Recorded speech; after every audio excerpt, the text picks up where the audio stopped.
Hello, tankers! Today, we'll talk about what vehicles are in the game, which are best for new players to research, and how to accelerate the process.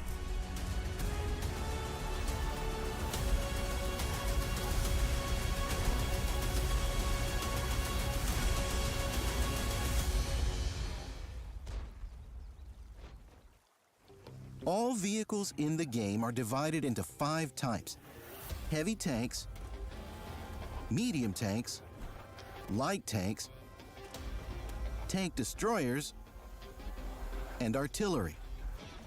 Heavy tanks hold the line and push through enemy defenses. Medium tanks are versatile fighters. Light tanks are quick and stealthy. They're the eyes and ears of the team. Artillery is a support type that fires at a curved trajectory. Tank destroyers either provide fire support from afar or in the thick of the action, depending on their role. Roles are a more precise division than types. It's like a wizard can throw fireballs, or be a healer, or a necromancer. 3 mages play completely different roles in battle. The same goes for vehicles. Sniper and assault tank destroyers are designed for completely different actions on the battlefield. Don't rush to the front line in a sniper TD, and don't stand behind everyone in an assault TD, even though the vehicle type is the same. We won't cover every role here since their names speak for themselves. Just know that tanks within one vehicle type can play differently. What exactly should you research?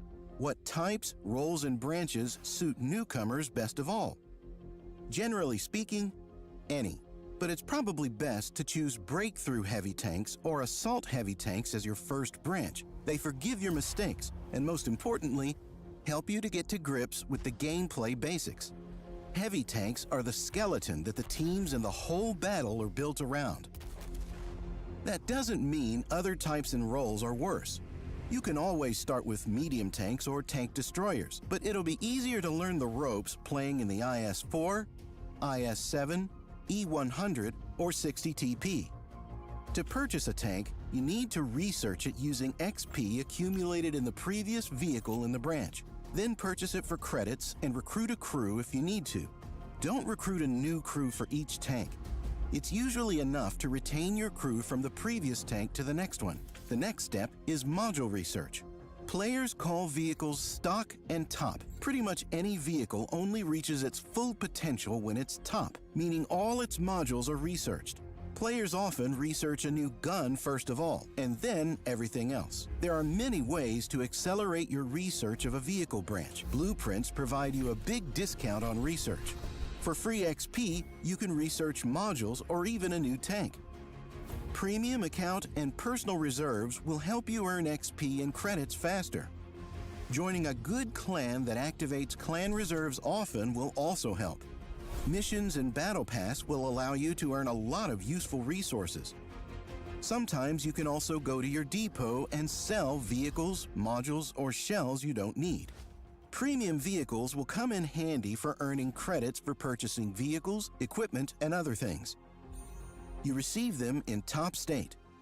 You can assign any crew from a vehicle of the same nation and type to a premium vehicle without any penalties to perk efficiency. Premium vehicles are always available for purchase for gold or money, but there are several ways to get them for free. First, Battle Pass seasons sometimes feature an additional chapter.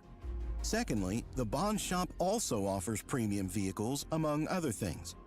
Bonds are a currency that you can't buy. You need to earn them. They are earned in random battles with Tier 10s and Tier 9 premium vehicles and as rewards from battle passes, special events, and more. Don't confuse premium vehicles with reward vehicles. The latter also don't require module research, and the crews can be reassigned to them without penalties, but they don't have an increased credit and XP earning rate either. So we've chosen a branch and purchased a tank. How do you equip it for battle? There are two classic consumable sets. The first is cheaper, small repair kit and first aid kit, and a fire extinguisher. The second set is for playing for result. Large repair kit, first aid kit, and a food consumable for the crew. Most tanks are most effective with this set. If you're looking for an alternative to a food consumable, consider any type of fuel. It will improve engine power and traverse speed. Your equipment selection depends on the type and specific vehicle. Improved hardening is almost a must-have for heavy tanks. Turbocharger is useful for all vehicles, but especially for medium tanks. Coated optics helps light tanks the most. And almost all tanks with cyclic loading can't do without gun rammer. The optimal loadout can change from one vehicle to another. Crew perks also depend on one vehicle type, but to a lesser extent. For example, Brothers in Arms and Repairs are useful for all tanks in the game, while Concealment shouldn't be trained first for many vehicles. Field Modification is additional tuning for an elite vehicle that has all its modules and next vehicles in the branch researched. But the key isn't just equipping your vehicle correctly, it's mastering how to play it. Focus on your tank's type and role. In a heavy tank, position yourself on the front line. Learn how to absorb damage and trade shots efficiently. Be where your team needs you. Play your role, play smart, and watch how your skills naturally improve. That's it for today. See you soon.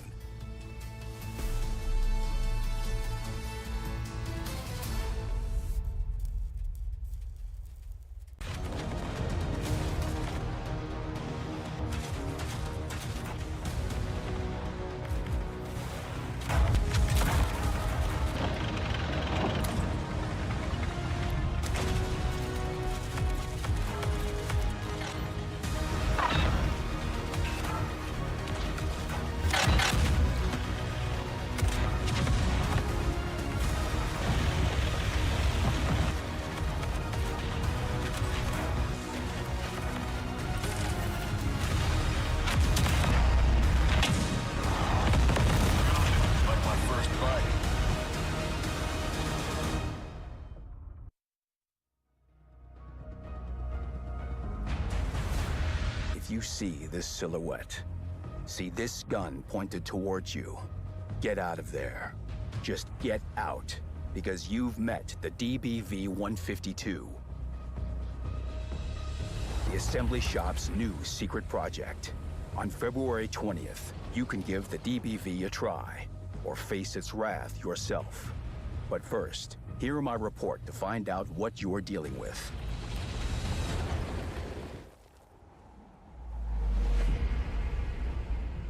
Command promised we'd easily break the flank. They've only got one vehicle there, they said. So we headed out fearlessly. The battle started where we weren't expecting any resistance. That's how we learned that the DBV isn't just a bush sniper. It can quickly reach unexpected positions. It can surprise you. The first thing it did was track the front vehicle. It wasn't hit by a simple slug, but a devilishly accurate 152mm AP round. A real steel sentence. The DBV's long-barreled gun forgives no mistakes, and our whole undertaking was one big mistake. While the front vehicle's crew were fixing the track, the DBV took aim at its ammo rack. That's how we lost the first tank. We didn't expect the new vehicle to have an experienced crew. It was only later that we found out these aces had served for years in an SHPTK TVP-100.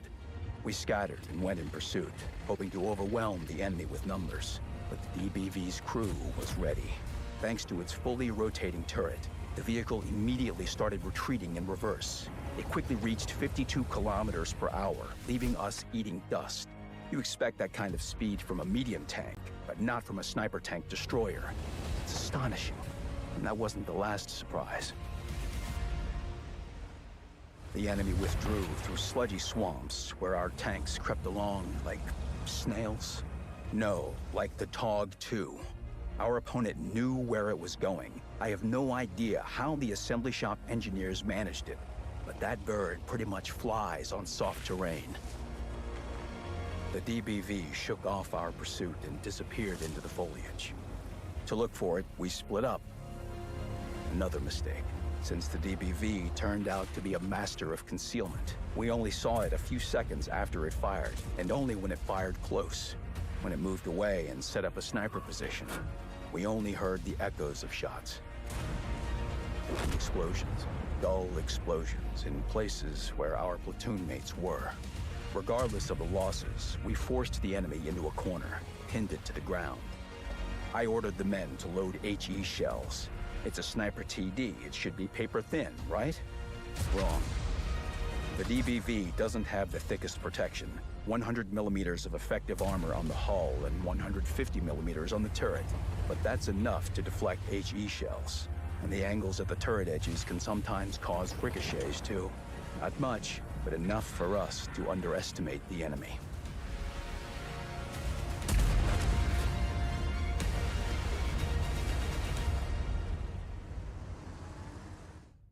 It would unleash accurate, powerful shots at us, then seemingly vanish into thin air, before almost immediately appearing on the other side. We didn't stand the slightest chance.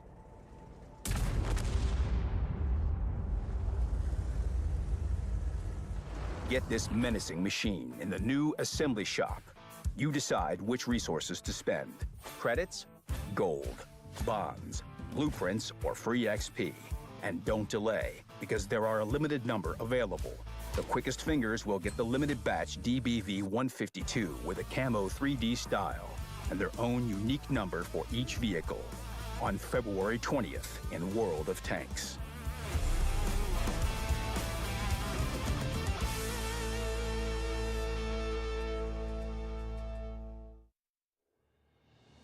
The new Onslaught season brings the same much-loved competitive battles, with a few improvements. The 5 weekly missions no longer expire at the end of the week, but remain available until the season finishes. You can complete them later and play at your own pace, but try not to leave them all to the last minute. Instead of increased shell resistance, completing all missions will get you a token that you can exchange for any improved equipment. The team lists now have more info. You still won't be able to see unspotted enemy vehicles, but But now you can see players' names, platoons, and ranks. All this info is available both during battle and before it, on the loading screen and during pre-battle prep. Red Shire has been removed from the Onslaught maps. Tundra and Prokhorovka have been added. And the latter has changed notably for the mode. Countryside engagements are going to be heated. Outpost now has more cover, and some of the points of interest have moved. We've also rebalanced the role skills.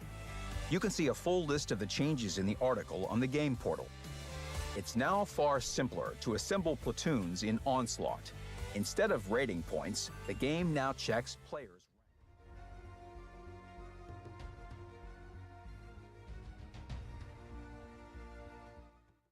Onslaught Legends Series Season 2 is here.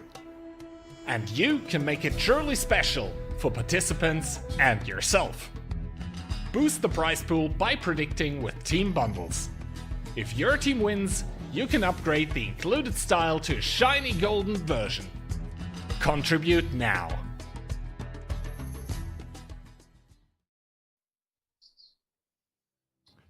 Well, hello there and welcome back to Onslaught Legends Series Season 2, and I think Ducky was just very locked in. Triple digits, aren't you? Yeah, I missed the free XP slot for half a second, so I lost like a half a second there, and that was enough for it to make the difference. Well, if you're wondering what we're talking about, of course we're talking about the assembly shop for the DBV, which is currently ongoing. We're obviously flying a bit blind here. We have a delay of roughly 10 minutes, so I don't know if any number tanks are still available, but if they are, feel free to grab them. Otherwise, there are also tanks available without numbers and styles, of course. But now, let us turn our eyes, let us turn our attention towards the standings of the Onslaught Legends series. And here, of course, I mean, at the top, no surprise there, Cashback has been absolutely crushing it throughout the entirety of the regular season. That's why they're up there. No one will be able to catch them today anymore. So they are confirmed first. However, and that is a pretty big however, after that, it gets interesting. Yeah. There's so many scenarios. Do you want to read them out, Kihan, all what could happen today?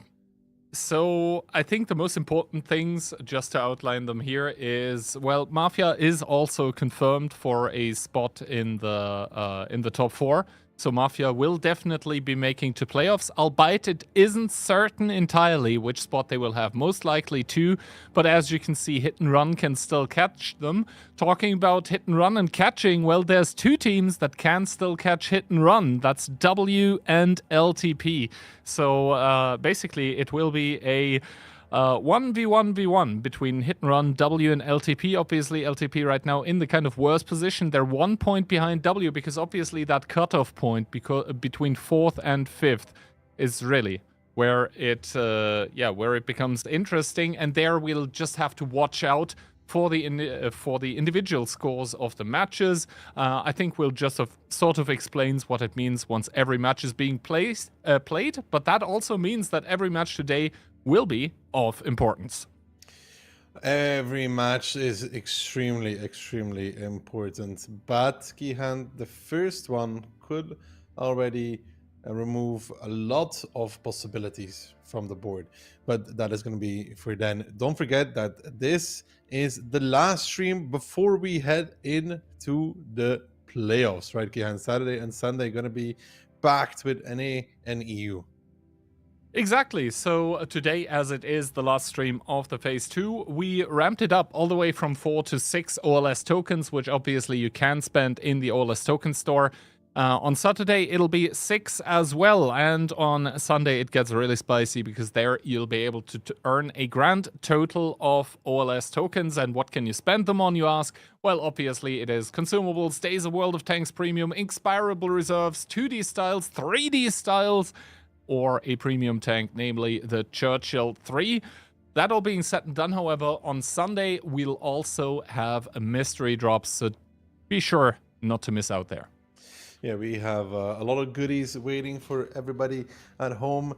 and everybody to watch, but also goodies for the players, of course. This prize pool still going up, but I think it's important, Kihan, to remind people, right, that the Oracle bundle is not long for this world anymore. Exactly. So if you didn't know, you've probably been living under a rock, but I'll say it anyway. Currently, you have bundles with which you can predict the winner of the Onslaught Legends Series. And those bundles obviously will be removed before the finals, specifically tomorrow morning at, I believe, 8 or 9 UTC. So the best time to buy them actually is going to be tonight after the stream, when you know which teams exactly have made it through into the playoffs. And obviously, that'll also give you the maximum amount of knowledge when it comes to predicting who will actually win. I mean, obviously, cashback would be, pretty much favored to take it all. However, with that bracket that we have, I mean, it is just one best of 11. I mean, I'd say just one best of 11. That's a pretty big match to play, but it is just one match to play for the finals, for the grand finals, and maybe we'll have an upset there. So if you buy more bundles, you can be more sure that you can upgrade your style and the badge, of course. And we do also have the OLF that you just saw on screen with $15,000 prize pool. But now, for today, you already elaborated about it a little bit. The first match is maybe going to remove some variables from the table, because here Darkside, the team that already is confirmed to be out, is going to be playing against W, who still have a lot to play for. W has everything to play for, securing themselves. Ideally, I need to look again at the scenarios, but if they win this clean, they're qualified 100%, which is at the end of the day is the only thing that matters, right? Exactly. Long story short, if W does not go to tiebreaker and wins, then they are confirmed through, and also LTP is going to be confirmed to be out. So I guess a lot of, W fans as well as LTP fans are going to be watching this and cheering on their favorites, but also the other teams, I think, will be watching this with great interest. That being said, team lineup for W, no changes, obviously, since Tuesday, except for, well, Frugo's birthday has been removed, but then again, it's not his birthday anymore. Still, I think he wouldn't mind some delayed presence in the form of points.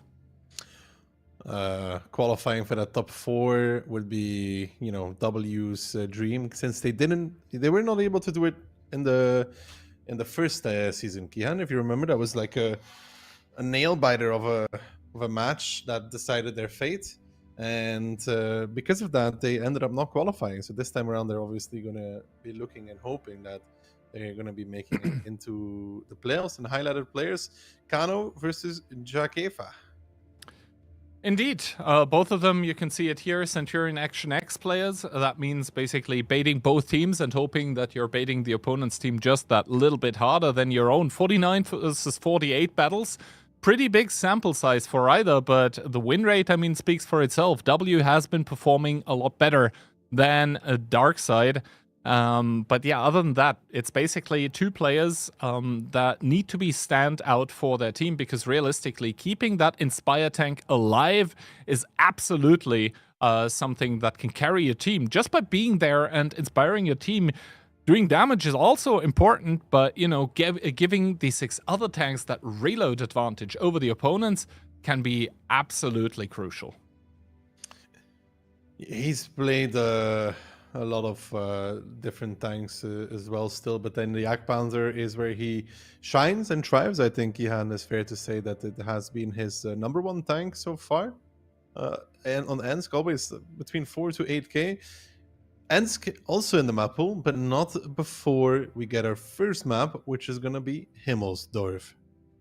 Yeah, Himmelsdorf, I mean, still one of the more recent additions to the Onslaught and especially OLS map pools, but this also means that I think we haven't really 100% explored yet what can be done there. We saw some experimentation with 430Us, also IS-7s being directly, pushed in towards the cap to just force the opponent to make mistakes.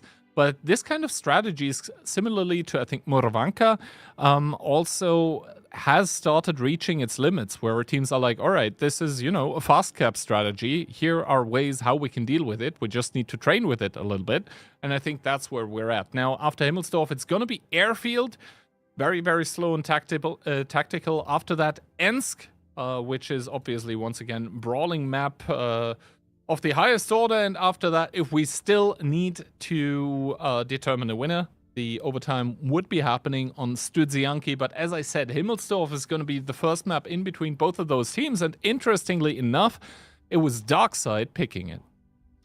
Predictions, a little bit all across here. 4-0 from Moff, 4-1 from Phil and myself, and Kihan going with the 4-2. All of us counting Darkside out in this regard, but maybe Darkside Kihan wants to prove themselves a little bit. I mean, there's two ways to look at this. For Darkside, obviously, they are out. That means they need to go through relegations. And that means they possibly already want to hide some strats here that they want to use there. On the other hand, if they perform really well here, that kind of sets the tone for those relegations already, where teams that are playing against them will be like, all right, well, they got knocked out of OLS, but it was phase 2 after all, so they were better than 2 other teams playing there. And towards the end of OLS, they were, not playing badly. So kind of 2 ways to approach this here. I think Darkside still will try and do their best to win. So let's see, as this one is going to start off with Darkside bringing an IS-7, a 430U, a 121B double mouse, the V4, and an RHM. W in return bringing an E100, a T57, a 121B double 430U, a 268 V4, and an RHM Panzer Wagon. All right, so both teams bringing both of those, 2 of those very, very quick tanks that also have sturdy turrets. Darkside, it's going to be IS-7 430U combination, and for W, it's going to be double 430U. That indicates that both teams somehow, somewhen want to, hover around the cap. Also, both teams are bringing yard, but Brainbreaker was spotted here.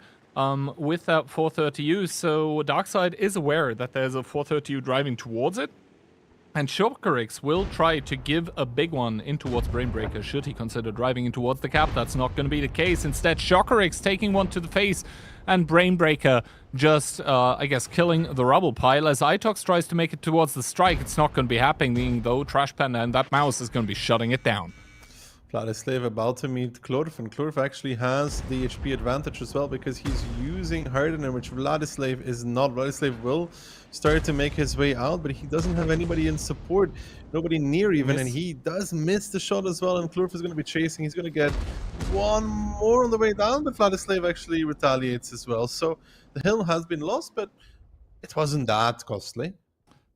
I mean, it could be much worse. Vladislav could be dead if he doesn't react here immediately, but now Klurf has that very commanding position with the hill on Himmelsdorf. He's going to take the information tower as well. Vladislav, however, with a plane is going to, just at least try to find out what Klurf is doing, who might even take a shot from the mouse. Nope, Depressed, I think that was missing, or possibly Dries with the I7, but now Krugo is transitioning over the 1-2 line, and he'll try to put a shot in towards Dries. He is hold down, and indeed the shot connects. 675, so all of a sudden the angle's not really working in Darkside's favor anymore. Keep in mind they still, W that is, have the hill. And Dries now realizing that he's in a pincer. Frugo from one side, Klor from another, forced back away. He's going to sit behind this building here where Itox can find an angle as well, so it's not all sunshine for him just yet whatsoever. Trash Panda now taking a lot of damage as well on top of it, realizing the positions that they're in. What does Darkside do? I mean, they're still repushing the hill with 2 tanks, and that will take so long before they even achieve it. And all this time, Dries will now start getting peeked by Itox as well, who is starting to side creep towards that. Frugo picking him also in round number 1, going the way of W. So far, they find a target to push on. EOS pushing up as well. Now, sure, there's damage coming in from the hill, but the hill doesn't do quite enough to make a 4,000 deficit turn around in 1-2-3. Klurf even abandoning this as well, and now the full team pushing down the strike.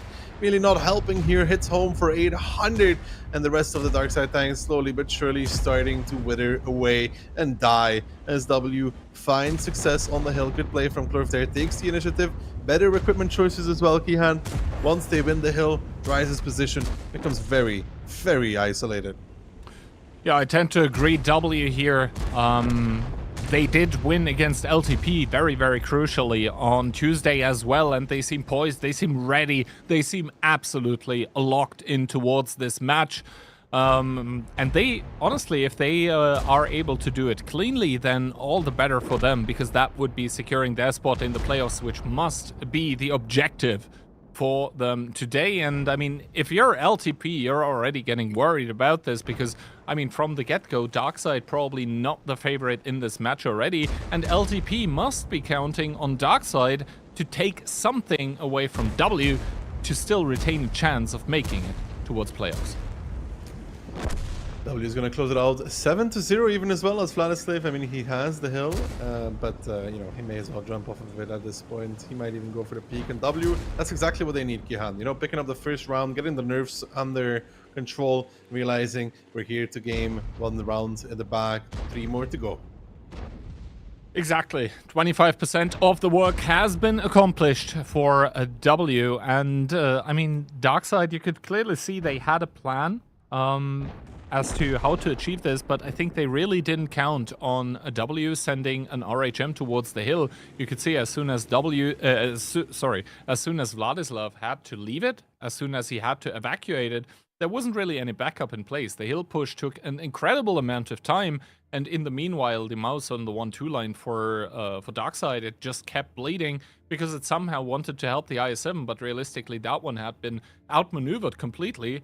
So yeah, whatever Darkside's plan was, W just read it completely, and yeah, from there on out, I mean, GG still well played to them, but you know, they put themselves in towards that position from which it was easy to game on the Darkside tanks.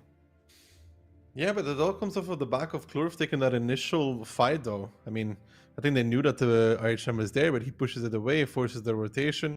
But not just that, they already had pushed up on 1-2 pretty deep as well, which was an advantage for them, I would say. Allowing them to get the strike, amongst other things. So overall, just a really, really solid play from W to start with. Absolutely solid for them. And I mean, when the light tank is top on damage, then you can always kind of read in towards the stats there that at some point, somewhere along the way, something did go wrong. Yeah, I mean, no tank except for Vladislav, who was in that 1v1 even on the hill, no tank really able to do its own HP and damage even, which is something that normally you want at least. However, I think during phase 1, first of all, the scores here, 3-2 for W. If we think back towards that match, and I think I recall it, so many matches played since then, but really there it was W taking super convincing rounds for themselves, but then there were other rounds where W were what seemed like too fired up, were getting ahead of themselves, and that was really what Darkside was able to capitalize. So W, who came into this first round firing on all cylinders, it looked all good and well, but they need to be careful not to overstep. Of course, I mean, the first step here, Kihan, would be to win this match and put themselves in playoffs, right? And then the real game for them begins, because realistically, if they go into playoffs and they just like fail and drop out, what was all of the effort worth, you know? Yeah. All right, round number 2, Darkside is going to go into that one with W100, IS7, CS63, Centurion Action X, Foch B, and E3. That CS could be used for the hill. W in return, double E100, 1-1B, a 430U ×2, a Foch B, and an RHM Panzerwagen to round it off. So a little bit of everything again for both of these teams. But interesting enough, W again going with the light key. W going with the light tank, and as I said, against that CS63, I'm not sure I would actually like to have the light tank, because sure, I mean, the RHM, if it gets to the side, then, well, you can try to HE that CS63, but that one's just going to do that back, and then obviously the medium tank retains the higher DPM. Let's see how this one opens up as Dries is spotted in that IS-7. This is going to give information on towards the team of W that are also sending double 430U actually in towards the cap, and Dries with a whiff here only takes off the track of the 430U of Tark6, so no damage taken except for Brainbreaker, who I think was tagged by Shokorix. So double cap pressure being put, but the CS63 does get on the hill, Kihan, and we know that he can start finding some angles on towards the back. The AX reaching the ID strike as well, putting him into that one will enable the resets. And then the CS63, I think if he goes into the spotting and point of information there, then nice shot from Bryce. He will also be able to get a mini strike because of using the ability. But I guess they're just right now wandering and waiting to see if there's something on the hill before they do that. But round number 2 key, the way it starts, I mean, Darkseid's starting to take a little bit of control, taking down the 8 line, they have the hill, a lot of strong positions. Yeah, indeed. Darkseid, they have a lot of map control. They also have more HP, and they can still use a lot of that HP on Dries, as they don't even need to, because that CS63 that I was referring to, not only does it have a lot of HP that it can commit to the hill, it also has that baby strike that indeed did get used on Tarksik and Ios. So yeah, reset coming in, 35 seconds again, and that gives a little bit more time towards Darkseid to realistically readjust, find more angles, deal more damage, and then come in with a lot more power. You can already see, I mean, W, there's not a lot of options left, for example, for Klurf in that RHM Panzerwagen, because, well, what is he realistically gonna do? Also, Itox backed in towards that corner, can't realistically retaliate in that Force B, so 10 seconds left, but in comes yet another strike for the reset. Only 90 damage, but that is not what counts. What counts is that the timer indeed gets put to 0 again. The resets coming in, and W starting to bleed away, Kihan. Look at their HP right now, 17k remaining. They need to do something, but what can they do from here? Well, what can we do from here? That is the question. If that CS63 is going to keep accumulating strikes, then, well, realistically for W, it's not that great. 25 seconds once again, and I mean, Dries, he keeps proxy spotting those 430Us, and ooh, even a shot coming in here. Was that from the CS63? If that was, it's all the better for the team of Darkseid, because that means yet another strike available for that CS63. Indeed, you can see he holds 3 charges, and that means 250 damage, and once again, cap resets. Yeah, I don't think capping is the way here, but what can they do from this position when you look at it? Klurf can't retake the hill, there's a CS63, they even have the AX spotting the crossing, so they can't just leave. I mean, Klurf gets spotted out, takes 1 from Kano as well, 8 seconds on the cap, there's a strike, so no worries. The big strike from the CS63, and look at the CS, guys, Hellmind on the left-hand side of your screens. What does waiting give him? It gives him already a tier 1 strike. He hits a shot that gives him a tier 2 strike. He's completely ready to reset again.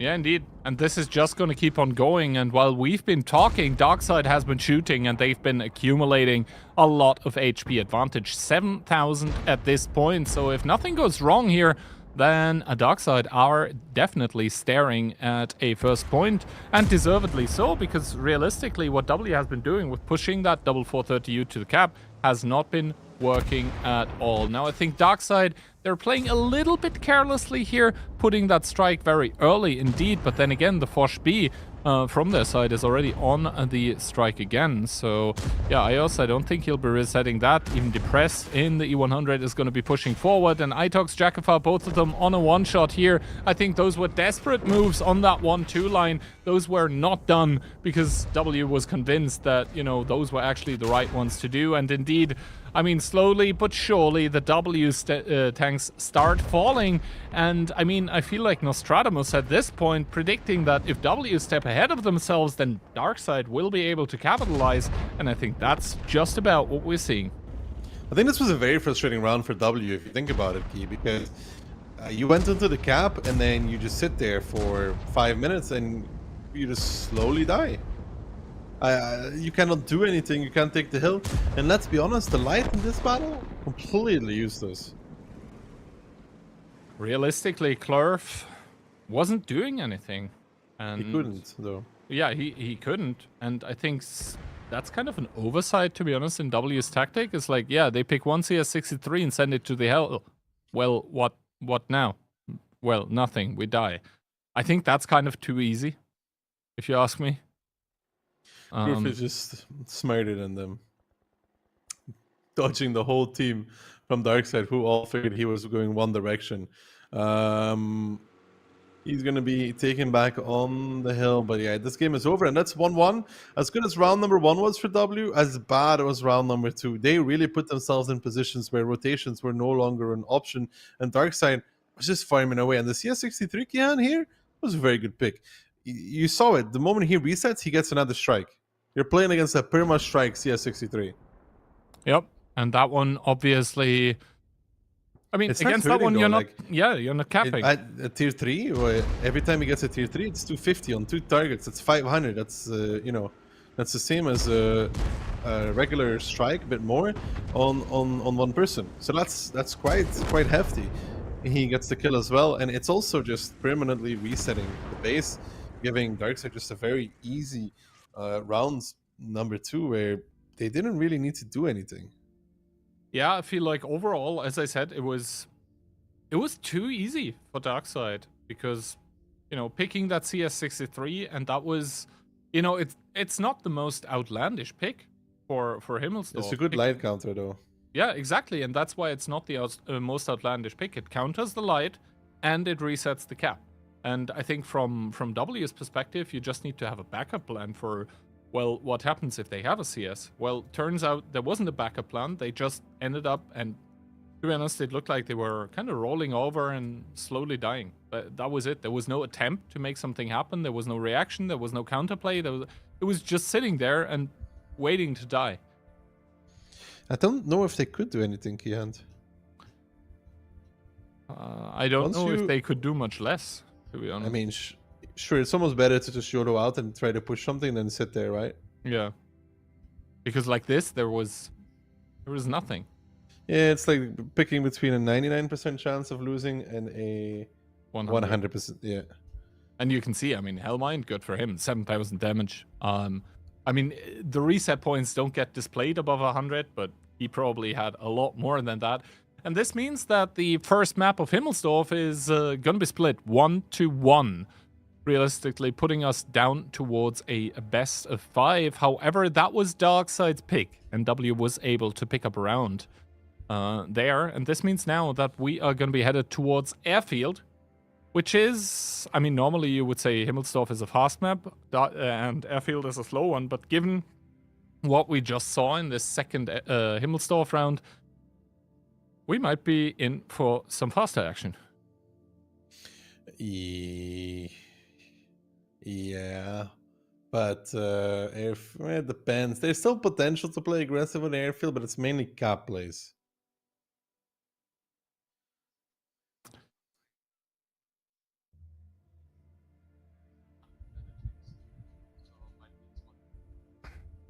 But yeah, anyway, it seems like we're gonna have a kind of a small delay here. Shouldn't be too long though, but this just, I think, gives us more time to talk about the standings as well. Because this being split 1-1 means that Darkseid hasn't given up. They aren't willing to completely let this match slide. For them, I think it's not only about showing that they're a team to be absolutely, respected when it comes towards the relegations, but it, I think, also speaks a little bit towards their towards their mindset. Is that they're like, hey, we are out, but still in the in the spirit of the competition, we'll not just give up. We will actually try to play and thus give LTP a way back in towards the situation. I would love for us to pull up the standings right now, because I think that's right now the most interesting thing to look at. And then we'll probably be able to theory craft a little bit more, Daki. Yeah, I leave the theory crafting up to you though. But let's go over the possible scenarios. There's going to be a lot of yapping here, guys. I apologize. So cashback is always always first. Yes. Yeah? If Mafia gets a singular point, Hit and Run can catch them. If Mafia goes 0 to like if they lose Well, let's basically 4-0, 4-2 or worse against Cashback, and Hit and Run wins 4-0 to 4-2 against LTP. Hit and Run could still be second. So that's the interesting part. Hit and Run is also already locked into the playoffs, if I'm not mistaken. No. I mean, theoretically, LTP. I'm pretty sure production whispered in our ears that Hit and Run is locked in already. What happens if LTP gets 4 points, thus going to 21? They win cleanly.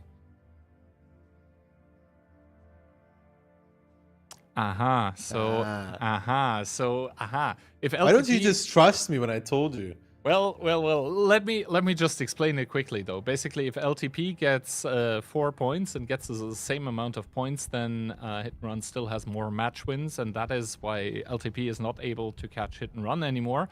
However, as we see here, they can still catch W easily if W do not pick up 4 points, and even if W pick up 3, which means winning in tiebreaker, obviously, then still LTP could be waiting there, could be winning cleanly, and then all of a sudden it would be up in the air again. Listen, W needs to, like, end of story here, to control their own fate. They need to win this without tiebreaker. Anything but that is, just like last season, putting their fate in the hands of Hit and Run. Now, I don't think you ever want to be in that scenario, Kian. No, and especially considering what happened last season, I don't think W want to leave this up to chance. LTP is the last match of the day, right?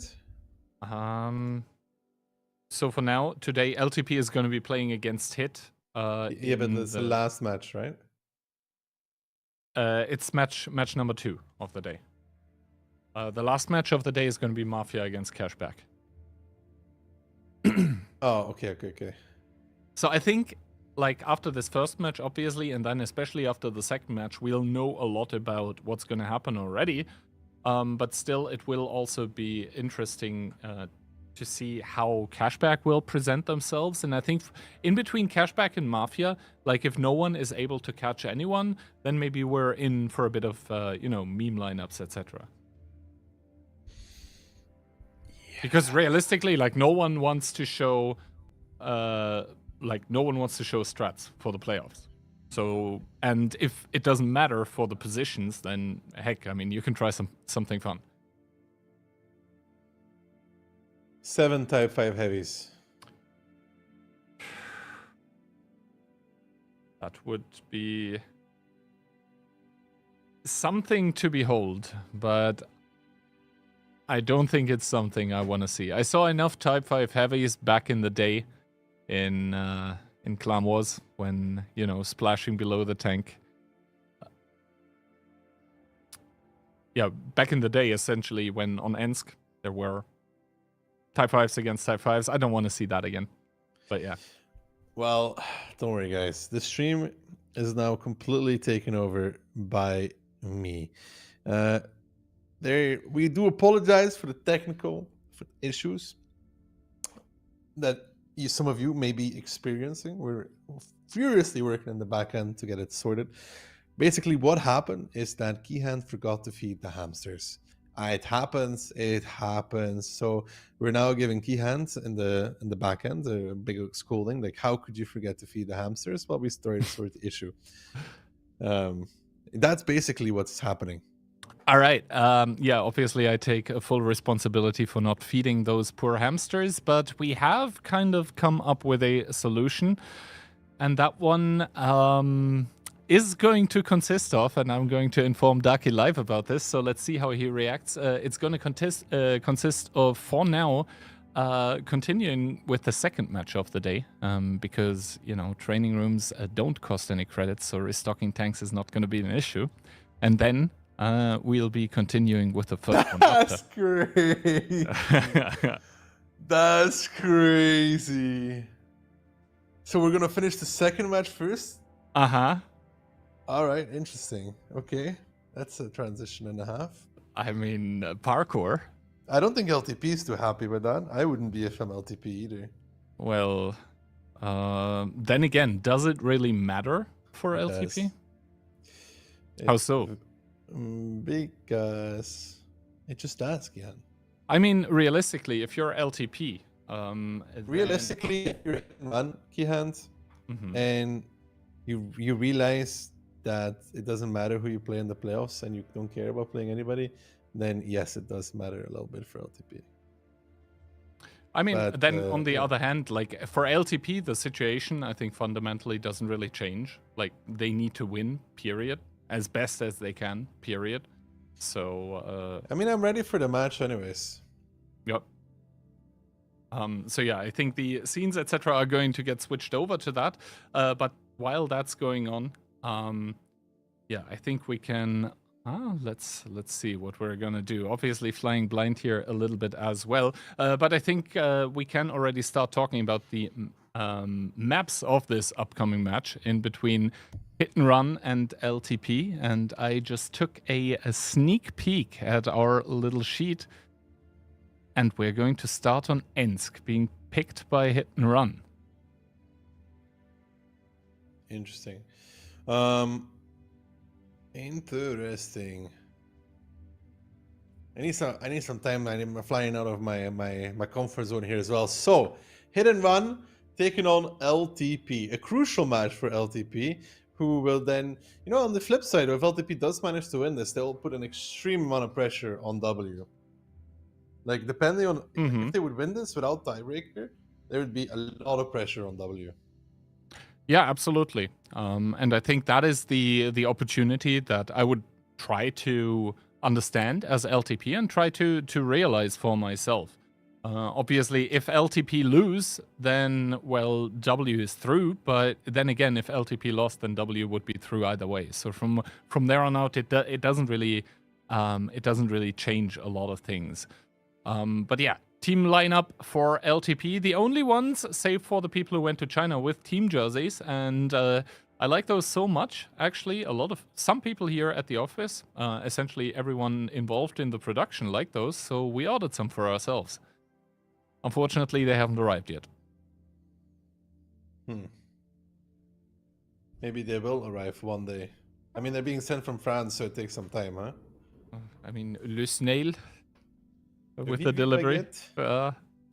But yeah, community predictions coming in here in between Hit and Run and LTP. And I mean, a nice 69% for Hit, 31 for LTP. And once again, this is one of those predictions where before the season, if we had talked about this, you would have called us crazy, right? Like, why does Hit and Run only take 70% against LTP? But having seen how the season played out now, it's kind of warranted, in my opinion. Yeah, I'm willing to agree with you on that one. That if you asked us at the beginning of the season, 69% only for Hit and Run is crazy. Mentals, key player, always on form. Very rare to make a mistake. Is always there for Hit and Run when they need him the most, which is it's not today though. They don't need him the most today. Then again, I think for them, getting a little bit more confidence, getting more points on the board is nice, especially considering that, Hit and Run historically have been a team that kind of had weak starts in towards season. And then, as the season developed, they started growing as a team. Like they never had the best starts, but from there on, They always lose against Darkseid. Darkseid.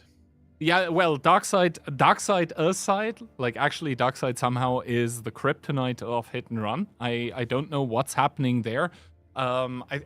Possibly it's like a clash of styles, and Darkseid just by default counters with the style. It's still very weird to me. But other than Darkseid, I think Hit and Run always shows an upwards trend through events. That also goes true for like when we used to have Onslaught Legends Cups, or even thinking further back, it was like in VOD 7s, they barely make it through the group stage, and then all of a sudden in playoffs they play amazing. So there's always like this trajectory of growth going on for Hit and Run. Whereas LTP, I mean, they came into the season, and while they were never really completely up there, they have shown that they're definitely. I mean, at some point they were watch second, out for. no? Didn't they top the charts in the first 2 days? Yeah, I think after the first or the second day, LTP was first, and there were people screaming like, "Oh, stop the count!" Probably Synops has those screenshots saved somewhere. But yeah, map Starkey. We are going to start on Ensk, which is obviously quick and brawly, and then second map of this match as well, so we're not going to go very far from where we left off with the other match, is going to be Airfield. And Airfield slow, tactical, picked by LTP, so that's going to be interesting, because Hit and Run, they have also shown that they're a very capable Airfield team. And then in towards Studzianki, where I remember a match in between Hit and Run and LTP where Studzianki wasn't looking too fresh for the Frenchies. I remember this match, like now that you said that, I'm having flashbacks to when they played Hit and Run the first time. And I think what LTP did wrong in that one, if I can recall, is they really tried to be way more defensive and gave initiative to Hit and Run, and that absolutely went against them. I think they even didn't pick up a single round there. I'm not sure. But it really, really didn't work out for them. And it's again mainly down to just them allowing Hit and Run to do whatever they wanted, and that was not the way. Yeah, also it felt like LTP was strangely like defensive, not willing to make any kind of move. And against Hit and Run, that are known to be a very proactive team, like they will take map control away from you if you let them. I don't think that is the correct approach. And I think, LTP essentially picking this as the third map by banning other maps, that means they probably have a contingency plan for what is ongoing, because I think all of the teams are comfortable with playing a lot of maps, and LTP thinking that, if it goes to this, we're definitely able to play this. I think there were some adjustments. Imagine we could have sign-ups and playoffs before GTA 6. That would be immediately, that would be crazy. It will be an uphill battle, though, for signups, and it's gonna start on Ensk. And we did see here Ensk predictions coming in. You and Moff agree it's going to be a 4-1, and Phil and I, the German wall, the Mauer, 4-2. So nobody believing in LTP? Pretty sad. Then again, are you surprised? I think Phil should give extra points for the playoffs, by the way. For his prediction game, just to spice it up. Now someone wants to have a catch-up mechanic. Now that they're behind. I'm not saying there should be a catch-up mechanic. I'm just saying it would spice things up, because more important matches, more points.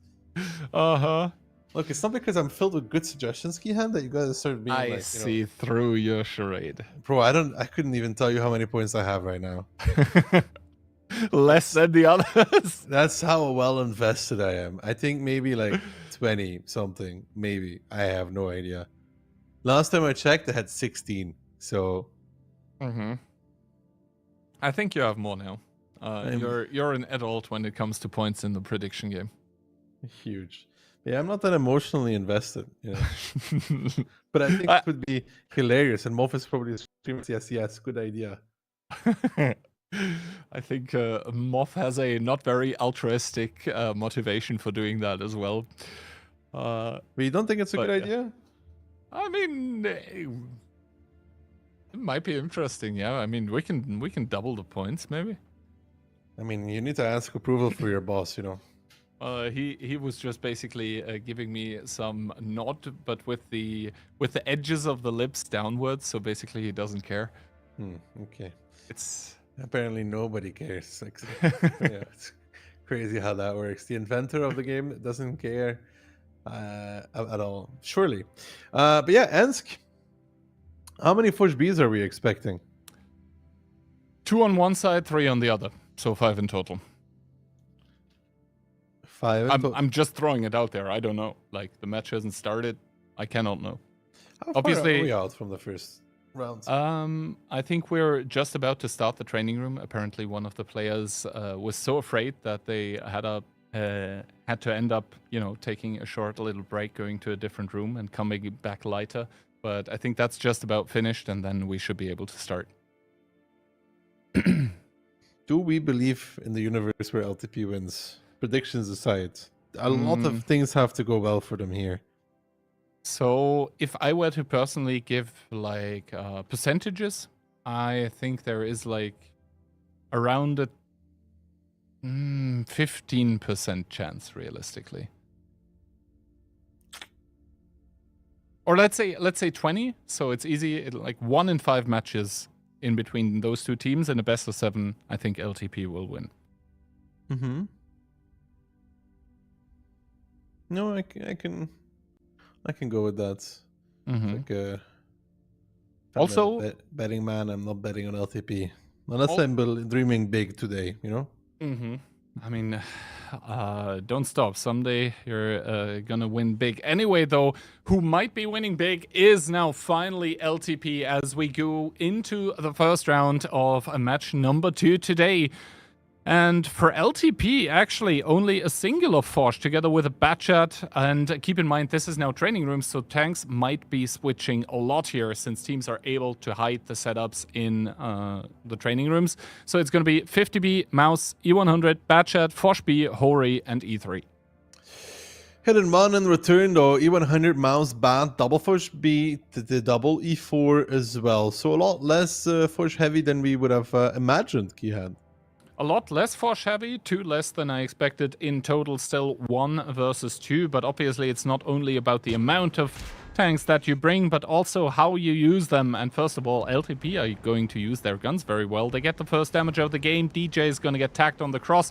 The same for T-Sec, big shot in towards that E4, and no retaliation yet by hit and run.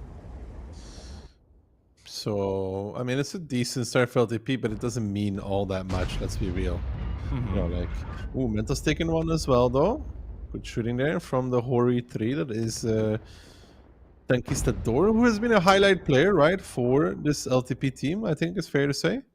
Yeah, indeed. Also, keep a look at Algier's position in that 50B. He's so tall that he can spot above the rubble that's there. He can even shoot.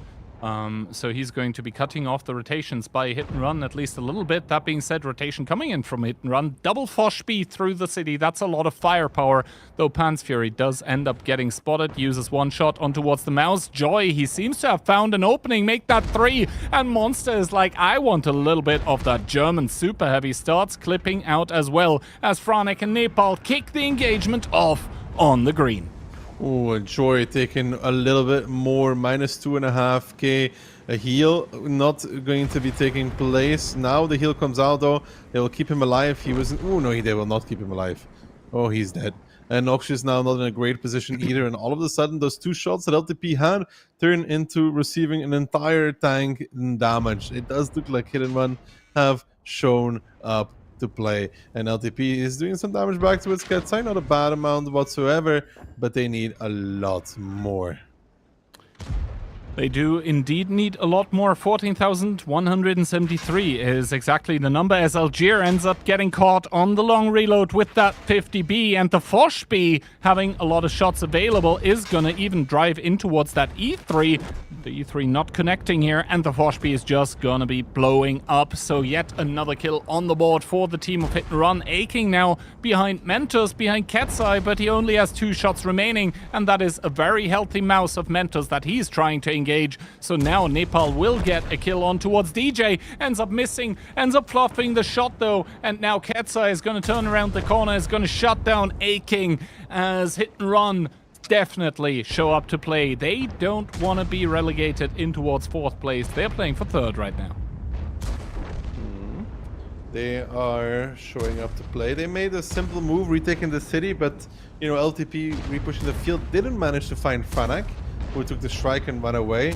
A little bit too passive there from the bat from LTP, but yeah, the biggest isolation was indeed Ooh, nice shot, thank you, Cedar.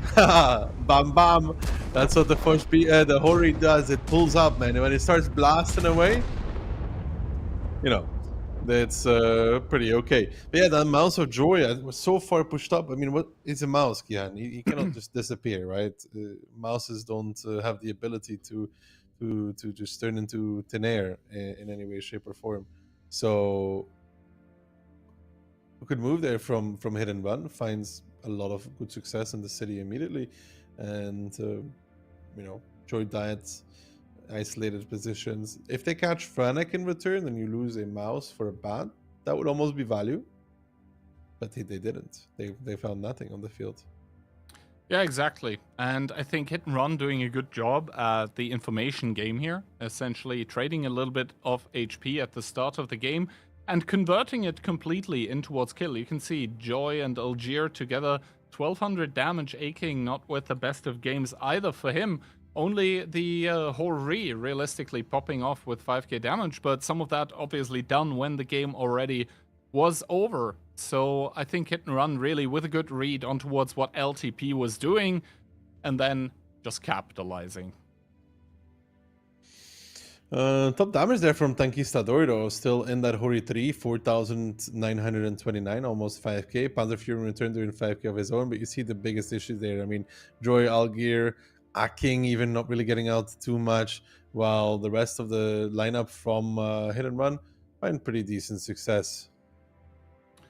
Yeah, indeed. And so at the end of the day, we're going to be left with a 1-0 scoreline for Hit and Run and LTP. I mean, at the start of the game, really, it was looking good. LTP was getting those initial shots of damage, but then I think they got a little bit over-aggressive, sending Joy in towards the middle of the map while not having the angles covered. Though. They had the angles covered at first, so they were ready for some repush, but then, they left the city, and that was the moment that Hit and Run pushed back up, and then Joy becomes isolated. But before that, it wasn't all that bad. It's just the downside of indeed retreating from the city. Maybe Joy should have been more aware, but it's hard also, though, because if he's already ready to run away, then he's already probably getting blasted by the TDs. So either way, I don't know if there's an ideal scenario there. They needed to catch Franek to make a 1-for-1. Yeah, indeed. And yeah, the 1-for-1 trade obviously not coming through. I mean, for LTP, not the best way to start off the match. And that, I think, is the worst message that we can take from them from this. Because, well, LTP maybe had the hope that Hit and Run are going to come in this and they, don't really care. Or rather, well, they probably do care because, as we all know, Hit and Run, they really like winning at World of Tanks. But at the same time, the win today for Hit and Run is far from being as important as winning Saturday or Sunday. I mean, who doesn't like winning, Kihan? Very, very few people. So, we saw a pretty effective Hit and Run LTP. Not that great, but W also, won the first round and lost the second. No reason LTP couldn't do the reverse, right? They'll try to do it here as well with double 50B, a mouse, a T57, a ban, and double Fushb. I mean, the lineup's still changing a little bit for Hit and Run. Double T57 now, mouse, CentaX, double Foshby, and an E3. So what are we looking at here? Realistically, it is LTP with the anchor tanks, double mouse, and a lot of autoloaders. And for Hit and Run, I mean, the anchor is not going to be as heavy, quite literally only one mouse and an E3. But also autoloaders around this, and obviously those T57s just that little bit more brutal when they get to use the clips. So when we look at the split right now, we see that all the tanks from both teams are moving towards the city. Noxious and Joy are going to be playing on the rails, Monster and Mentos covering from the back for Hit and Run. 5 tanks, city from both sides. Nepal immediately going for the info tower. He does have a lot of support in return, though. Double 50B, double Fushb, Nepal immediately running away. It's going to take one more, I think, maybe from Panzer Fury. No, he does make it out. It would have been better almost if he baited in the beginning. He opted not to do that. Now, Sign Up speaking, trying to make some shots, has 4 left. Algier and Tankistador arriving in position. DJ sent the clip out as well. Sign Up pops his ability, takes some damage in return. Now these 50Bs also in a little bit of trouble as well. Nox is driving in towards the city as he wants to make a sort of distraction for his teammates to push in from that. But is that actually going to work out? Joey trying to get a shot as well, but Mentos doing a pretty good body block, and Mentos even doing very good target selection on towards the tanks of the LTP side. Now, Path of Fury pops his ability. T-Sec is already there in his Forge B as well. Algier in that 50B. It's not a Forge B. He won't heal back. He explodes an LTP. They're trying to make this dream happen for them in this little courtyard area, but hit and run with those auto loaders shut down Algier and Tankistadors in those 50Bs almost immediately. Yeah, exactly. Just too many auto-loading tanks here by Hit and Run, and they're completely able to blow up those 50Bs coming out from LTP, popping around the corner. But what do they find? It is death. It is destruction. It is fully loaded Forge Bs and T-57s. And it is, as I said, in the brawl, those T-57s just with the ever so slight edge against the 50Bs. And obviously, if you have more guns in support that are able to deal damage as well, then that engagement is never going to go the way of the 50Bs. Now, Nepal, the last tank, alive and kicking for the team of LTP, but he's going to get shot down momentarily. Tanks are aimed at him, and Hit and Run are going to pick up their own map pick of Ensk very, very cleanly. 2-0, 7-0 the scoreline in this round number 2. And for LTP, I guess we have to start getting worried, Ducky. Yeah, I'm worried for them already, Kihan, to be honest, when I'm looking at it. The way that they just lost this round was also... They really tried to make it happen in the city, but they couldn't. And for Hit and Run, it was kind of an easy shutdown. If you're looking at it from their perspective, they just drove into the guns and 50Bs versus Fush Bs. Yeah, no. But it does have a third. I'm always a fan of the Fush B, more or less. Yeah, exactly. I mean, we do see the damage numbers coming in, and, well, Algier, 1 shot of damage, Tankistador, 3 of those, but realistically, the engagement was the problem, I think. The engagement that the Fosh Bs, that the 50Bs... I think Nepal should have baited Kian in the beginning. You know, when he was going for the info point, I think he should have committed on it. Really. Or on the strike, one of the two, and force Hit and Run to peek from their angles to try and reset him, and then you have like all of a sudden double 50B and double Force B ready to shoot this. Then it would have been great. Just my opinion. If he baits, they might peek and they might get a load of initial damage. Yeah, then again, like if you go into the mindset of a Batchat player, for example, on Ensk, I think the last thing on your mind at the start of the battle is trying to bait people, because the Batchat HP, I think, are amongst the most important HP on the field, actually, because, like, if it comes to a late-game carry scenario, he's the tank with the clip, with the mobility, he's the one supposed to carry, and every single point of HP that you still have remaining then does end up helping you a lot. So from Nepal's perspective, yes, in the grand scheme of things, with all info available from our POV, baiting makes sense, but I think it will be hard to explain that to the player in the thick of the battle. Yeah, but you also got to realize that on Ensk, almost every tank is very important. Outside of like the meat, which in that case was like the mouses, right? Everything is super, super important. So while you may like be like, yeah, the Batchat HP is important, sure, but so is, you know, the tanks that are behind him. They're supposed to carry just the same, and for that they need to be enabled to do so. When you stop taking it and run away and they're not having to go for it themselves, then you lose that initial opportunity, and the initial opportunity, I feel, was everything there. Yep. LTP not able to realize the opportunity here, and for the second time today we're going to look at the airfield map video, and we do also see phase 1 scores. And if we were worried for LTP before, then now I guess a lot of people are starting to realize that, you know, it's even more grim than we thought, because in phase 1, I mean, Hit and Run, they are a team with clear weaknesses, dark side, but they also seem to be a team with clear strengths. So, when we are heading into airfield, LTP has to hope that there's something here. Yeah. I mean, the lineup would suggest that LTP is going to start from the east, and why is that? Why do I say that? It is the Griller that obviously has better positions in the eastern part of the map. It's going to be E100, Mouse, T57, Batchat, Griller, Mino, and RHM for the team of LTP. Hit and one in return, double E100, a Mouse, double T57, 121B, and RHM Panzerwagen. So LTP naturally going to be a little bit more passive because of that Griller, right? Absolutely. They did switch a little bit, so now they only have one super heavy remaining, and that means that Hit and Run are going to start with roughly 3,000 HP more going in towards this round number 3. And the plane coming out from Hit and Run, actually very good. It did end up seeing a lot of tanks as the RHMs are going to be trading it out. That means both of them are going to hit a level 2 plane once again.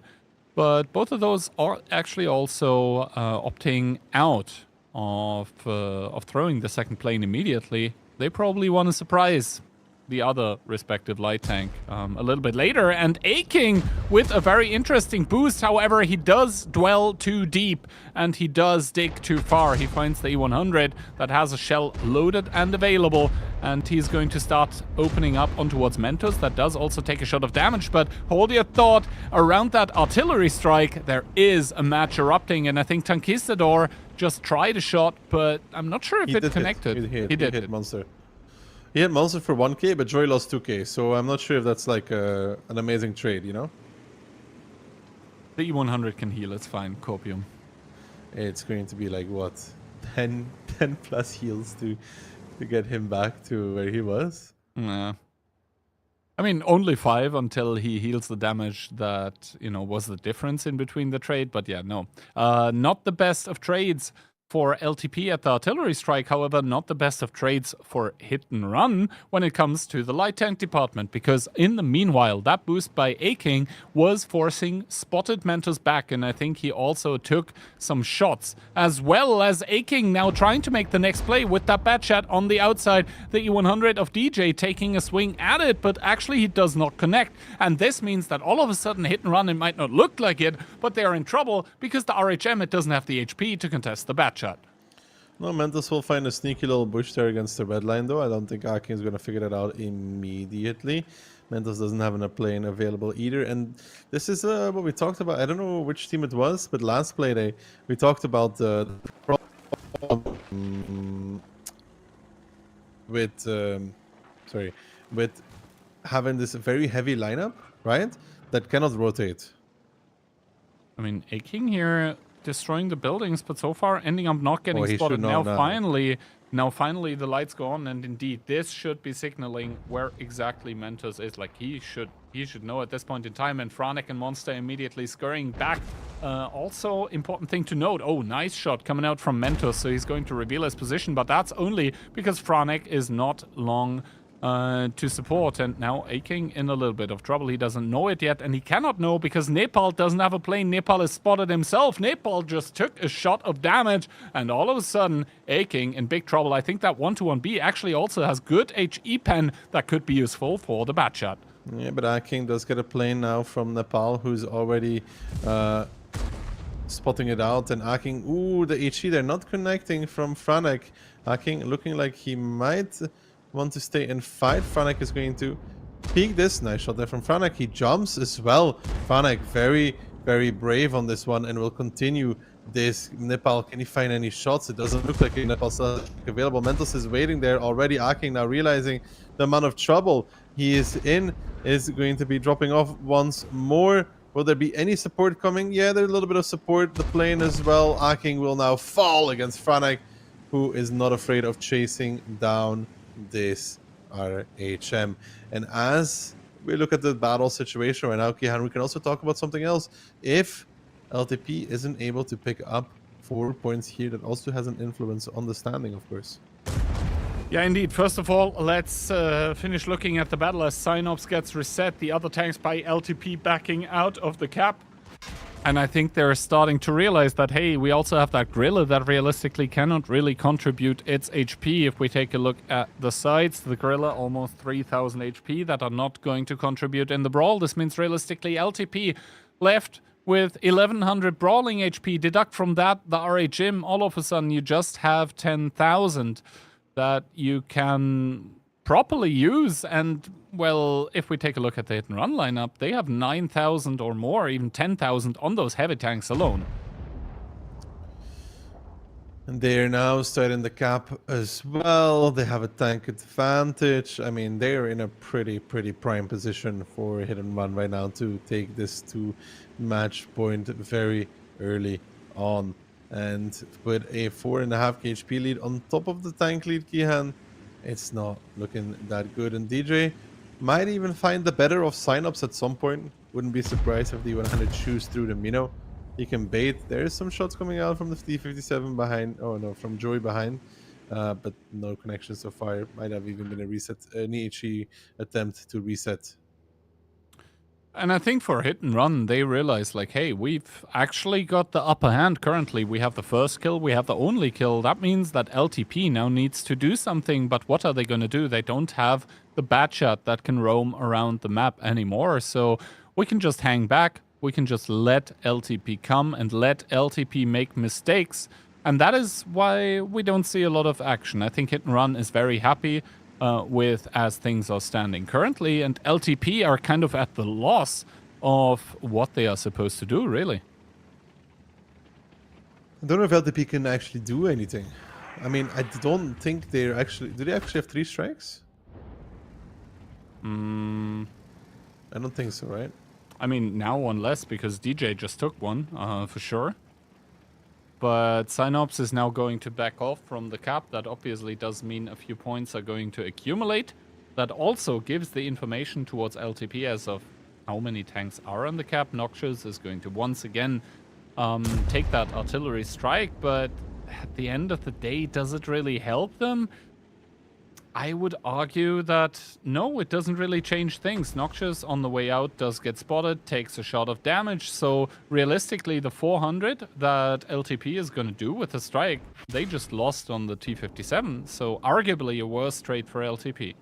Well, Nepal finding a cheeky angle though to find some resets on the back of DJ. He's going to be backing off again because he's afraid of Franek coming his way, which is rightfully so. Franek is already shifting towards the south, getting the information from his teammates where he was getting shot from.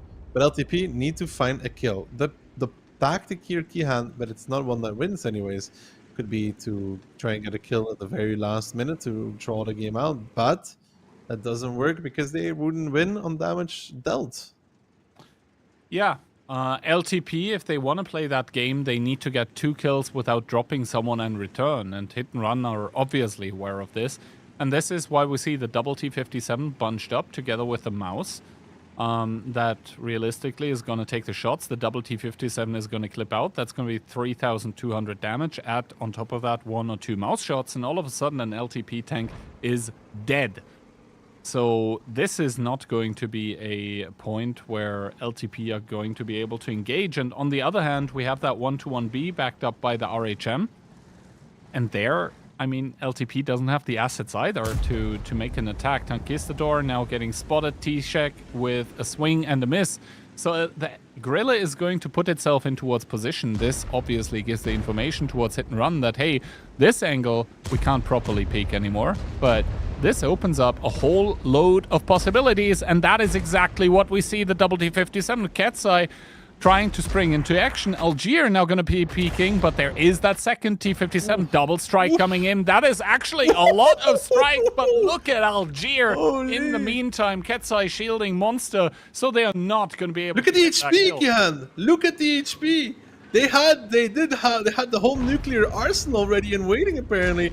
Noxious now coming in. They have 1 minute. They need to be careful. They do find a kill, evening it out. Can they find another one here? That Strike City actually changing the game altogether. T-Sec down towards the one shot as well. 1 more kill for LTP and then hiding will be enough. Nepal will not find it. So it's gonna have to be Joy in the 100 now to do it. Signups in Algier down towards the one shot as well though. T-Sec is getting a kill on Nepal. DJ find a kill on Signups, and all of a sudden hit and run is winning again. So Joy needs to find a kill. Joy indeed needs to find a kill. He fluffs the shot, however, he takes one in the back by Ketsai, who still has shots available. Ketsai, though, getting strike, but all of a sudden 5 tanks, 4 hit and run against the only 2 remaining, and 2 tanks only means 2 guns. That is not a lot of firepower. T-Sec still low. Pan's Fury also on a 1-shot, but realistically, the Griller now getting flanked. 23 seconds on the clock. T-Sec is not going to die just yet as Pan's Fury picks up the Griller. And yes, hit and run, we're at a breaking point. LTP, they did a pretty cool push, having accumulated all of those strikes, and they almost did it, Darky. Almost. I honestly think LTP threw it there, Kihan, if we think about it. I mean, looking at the situation at hand again, Nepal and Algiers speak in the beginning, before the strikes came in, you talked about his HP. He didn't need to already expose. They had all of the strikes that they could have possibly wanted in the world. So if him and then Nepal play a bit safer, then I think they actually win this game. Like, I think they had it because they did so much damage with the strikes that if Algeria plays a little safer and Nepal doesn't YOLO quite through and they just reset the game. As it stands, though, Hit and Run are going to go to match point, and for LTP, it was so close. Arguably, it was a throw, but it doesn't matter because, well, Hit and Run managing to hold on, to hold strong. And yeah, all those efforts, all the nuclear arsenal that you were talking about, all in vain. Turns out E100s and Mouses are protected from fallout. It was but like, oh, the damage. That was a lot of damage. That's the moment I needed like an instant replay. Yeah, I mean, those were 3 or 4 strikes on 3 tanks each. So that's like, what's that? 3,600 or 4,800 damage? That is There was a 4,000 lead, half. and even with Algiers, like a terrible peak, the HP was dead even. Mm-hmm. Yeah. So I guess it was 4 strikes on 3 tanks. It just sounded like shh. The airstrikes sound over and over again. And then you look and then people are like basically dead. Yeah. So we are left with, I mean, typing NT in the chat because that's what it was. It wasn't successful for LTP at least. It is still 3-0. And this means, I mean, you were talking about it. This also means something for a W now. This means that W can win in tiebreaker and still be through. W just cannot lose anymore. And that is all assuming LTP now pull the full-on remontada. Yeah, that's the not having 4 points is a pretty big impact for W. To realize that, you know, now I think they can win in tiebreaker and still be fine, if I'm not mistaken. Yeah, because they were 1 point ahead, so they would be 4 ahead. So, you know, it's a pretty important point, but like it's also not going to matter if LTP just lose the next round. You know, it's like, hypothetically speaking, you know, if LTP win the next 4 rounds, first they would need to win 4 rounds in a row, which is another story altogether. It's probably not going to happen. If they lose this, then W is like chilling, you know? Exactly. So we are going to continue with the next game on Airfield, and this might be the round that decides it all, at least for LTP. This is the round that decides if they are allowed to keep playing or if they are out of OLS. And I think the difference between, you know, still having a chance and being out is pretty big. Even the 4th place in the playoffs takes home quite the chunk of money. And, I mean, LTP probably want to keep those chances alive as they do come in with, keep in mind, lineups might still change. E100 Mouse, make that E100 IS7, double T57, Griller, Mino, and RHM. So they're going to play Griller from West as well.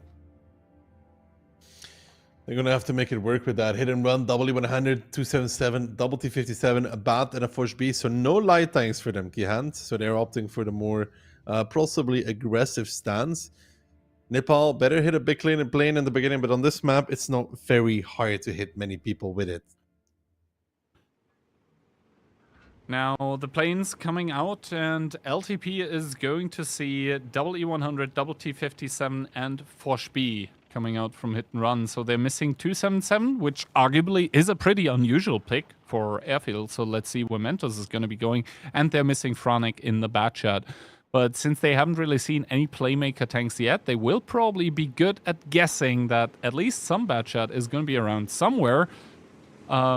Because they weren't planed, and that means most likely no light tank, and they would be correct in that assessment on Hit and Run's lineup. And look at Mentos already pushing behind Synapse. They found that Mino and they want to push him as well, but looks to be the double T57 Franek from the top as well. Synapse is already out though, so they will not find him, and Mentos will now realize that, well guys, wait, what do you want me to do? He's pushing up all the way into the base, but there's Nepal waiting for him here. And this initial move from Hit and Run, not finding too much so far. Mentos will stay alive in the base, but initially they don't find anything. But the bigger thing to watch out for here, Kihan, is look at the capturing the base. 12 seconds left. Sitten will peek with the T57. He'll find a shot against Panzer Fury, but Panzer Fury doesn't have the cap. There's no strike available for the side of LTP. They need to go for Joy. T-Sec is arriving as well. Already damage being dealt on towards that mouse. The base is not important right now. The only thing that matters is the cap, because who's going to make it back? Who's going to reset for LTP? The dreams of the playoffs could be crushed right here. 1 second left. 3 seconds yet again. Nobody's in position to do it except for maybe Synapse from behind, and it's going to be capped out. Hit and Run will crush the Frenchies' dreams of making it on the playoffs for Saturday and Sunday, and we'll make it clean 4-0, making our top 4 for the playoffs locked in as well, with Cashback, Mafia, Hit and Run, and last but not least, locking themselves in with this result, W. Yeah, Hit and Run here with that kind of curveball of the 277 just being pushed through the middle of the map, and we were kind of wondering what is it supposed to do. It took a lot of our attention. Turns out that is exactly what it was supposed to do. Take the attention of LTP on towards the 277, take it away from the cap, and then I think the shielding game going on from Hit and Run as well, just picture perfect. Have that E100 there. He's like, oh yes, here's my lower plate. Oh no, you're gonna shoot me.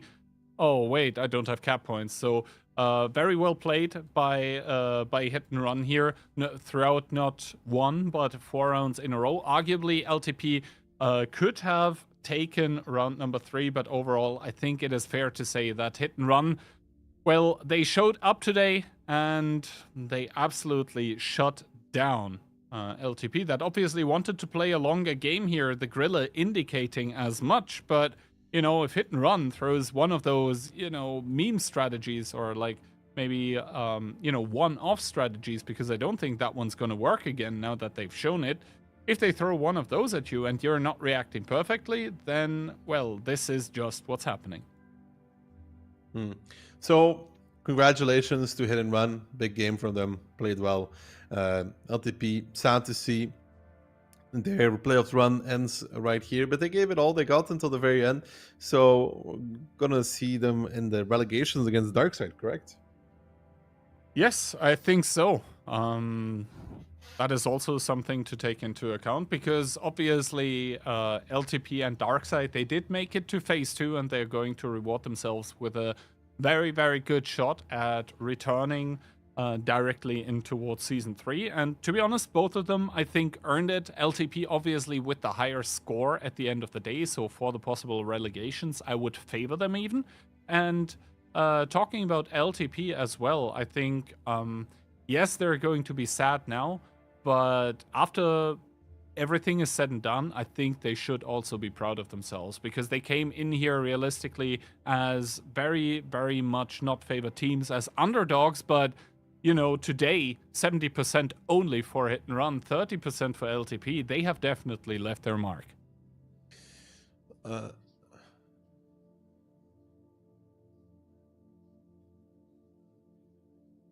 So we can inform you that the technical issue has been resolved. We will be resuming the match between W and Darkside at a 1-1 scoreline. So yeah, but the match is now a little bit less important. Yeah, indeed. I mean, W can now play a lot more relaxed for both of those teams.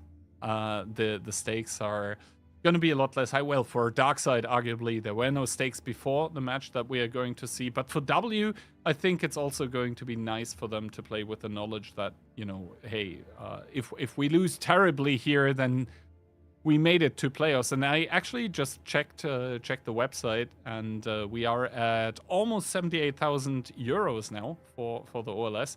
So that means the fourth already of the playoffs is going to take obviously 10% of that. So 7,800 for the team, and obviously first place is going to take a lot more, almost 40,000 euros for the first. So those playoffs Is that are going to divided be by very 8 spicy. if you're cashback? That's 5k, right? If you're cashback divided by 8. That's why they only have Yeah. 8 players, Kihan. Less people, Yeah, less exactly. mouths to feed. Exactly. They're really hungry. Or thirsty. Who knows for that money? Anyway, though, we are going to head to a very well-deserved break, I think. And after that, we'll be back with the match in between Darkseid and W. See you then.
Hello and welcome back. And for all those surprised at the score at the top of our heads, yes, it is indeed 1-1 in between Darkseid and W. We are going to resume the first match of today, that I guess now is match 1.5, as Darkseid and W, their positions now kind of determined, but still, W, I mean, they want to come into this one, and now they don't want to show as many strategies anymore, I guess, but realistically, a win against Darkseid is still going to give them some momentum heading in towards the playoffs. But at the same time, winning is one thing, but preparing for the playoffs is another. So any A-tier strategies they had will now be locked back away in Frugo's secret cave. That being said, those strategies by W you've been talking about, Frugo has been cooking, but sometimes he's also been burning the food. So maybe some of those strategies that he himself even isn't too sure about are going to be brought out now, as we do see the leaderboard. And, well, Darkseid is now going to be playing, but even the full 4 points wouldn't be enough to even catch up to LTP, so they are confirmed 6th. For W, getting 4 points is also not going to change a whole lot, except making their statistics prettier. However, as I said, for them it will still be a nice momentum going in towards the playoffs, because I think W is one of those teams as well that can be at times very, very emotional, and for them obviously being on a very, very positive high, it can mean for them that, everything is going well, you're playing better, all of a sudden, magically your shots start hitting, that kind of stuff. So I think for W, that might be a nice motivation going in towards this matchup. So yeah, we saw the standings there, not much left to change anymore. And we're heading back into Airfield, Gihant, which is where we left off this match as well, before poor Hamster decided it was enough. That thing, I mean, we've been feeding it so much, maybe it was too much at this point in time. Maybe instead of feeding it, we should be, trying to make it work out more. I thought you were going to say starve it, and I was going to be like, PETA? No. Cannot do that. The poor hamster. But yeah, we just saw 2 rounds on Airfield, and arguably, hit and run could have lost one of them. This barrage of strikes that came in from the team of LTP, almost enough to break hit and run, but only almost. I mean, it comes to show, when you collect a lot of strikes over time, it starts adding up, 1,200, 3,200, 4,800, and you're like, where did all my health points disappear off to? And then you realize the strike took it all. And then you blame Keyhound. No, you only blame me if you're on cliff and you get hit from the base. That's what I thought. I can blame you for whatever I want, Keyhand. True, but I will not take responsibility. Nah, that's not surprising from a Wargame employee. Wow. Really taking all the cheap shots. Okay. Gloves are off. It's on. Okay, I'm ready. Hit it then, Keyhand. Come on. I'm gonna hit you when you least expect it. Don't worry. But yeah, realistically, Airfield, I'm trying to think back a little bit in between both of those teams, and also in general, I mean, how well did especially Darkseid perform on Airfield so far? You think I remember? I was hoping. I just remember a lot of Grilla, I think, from Darkseid, but a lot of Grilla from W as well. That's the one thing that stuck with me. Let's see if the teams are going to stick with that one as well, as we do see them spawning in, and obviously lineups might still change. This is also training rooms coming in. So for W, we do see a Gorilla indeed coming out. Double Batchat, a Mouse, a Minotauro, an E4, and an RHM. Darkseid on return, RHM, Mino, Yak Panzer, Bat, 5A, D57, and a Mouse. Now, of course, we talked about the importance of this match. Apparently, both teams are still willing to play. At least their strategies that they were okay with giving away. It's very light though from W still.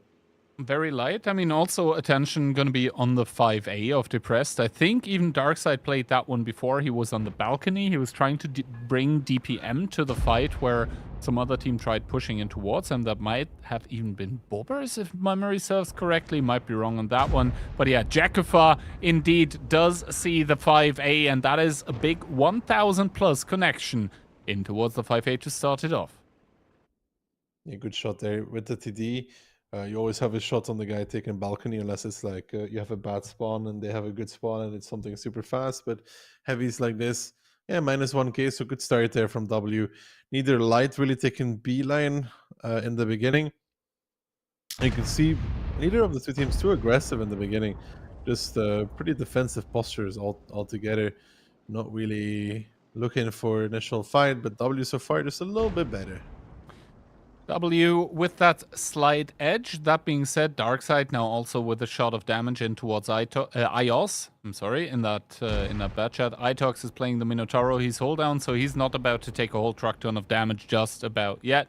As Frugo is going to drive and secure the artillery strike. He's going to get covered by Tarksik even, and now a Hellmind coming from above. Is he's going to be in time to reset? Yes, it does seem to me like it, as in the last possible second they're going to reset it, and now Vladislav in his signature tank with that Jagdpanzer rolling up, but the Gorilla is there to punish, and yes, the Jagdpanzer has a lot of alpha, but the Gorilla with ability does as well.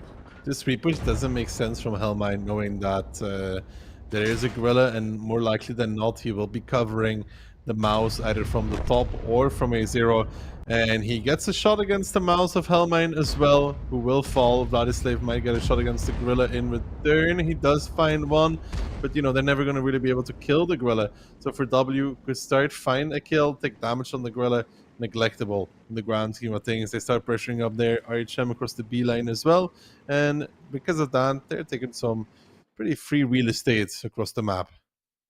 Talking about free real estate, Trash Panda from Darkseid has made his way through the south here, but does it really matter? Probably not, because W don't really have tanks in this position. It's going to be some crossfire on towards the unspotted Mino at this point, possibly, but now the information tower does get taken by Clerf, and this means that the RHM, all of a sudden, his whereabouts are known, and Ios is already booking it in that bad chat. Trash Panda taking a big one, make that more, down towards 1,000. All of a sudden, he is one clippable, even for the bad chat. This is things going from bad to worse for Darkseid.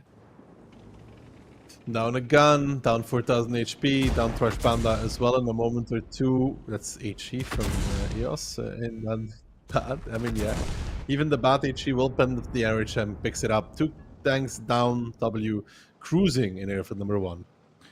Indeed, and I mean, you can criticize it all you want. The HE in the bad chat, you said it, it was able to pen the light tank, but realistically it would have been a 3-shot with APCR as well, so I'm going to throw a small question mark there, but especially when the match is not the most important that we will see from either team in the OLS. This means that you can try to style a little bit on your opponent, and Kitsank is going to try to do exactly that. He's even going to push forward. This means that the strike does miss him, but he has only 1 shot remaining in his clip, and the E4 is going to be reloaded soon. This is going to be Kano down and out, shut down by Toxic, and now in the cap are the tanks of Darkseid, but they don't have any HP, they don't have any positions, and it's going to be W to lock in round number 3. It's going to be 2-1. Pretty simple, straightforward round for W, Keyhand, if we think about it.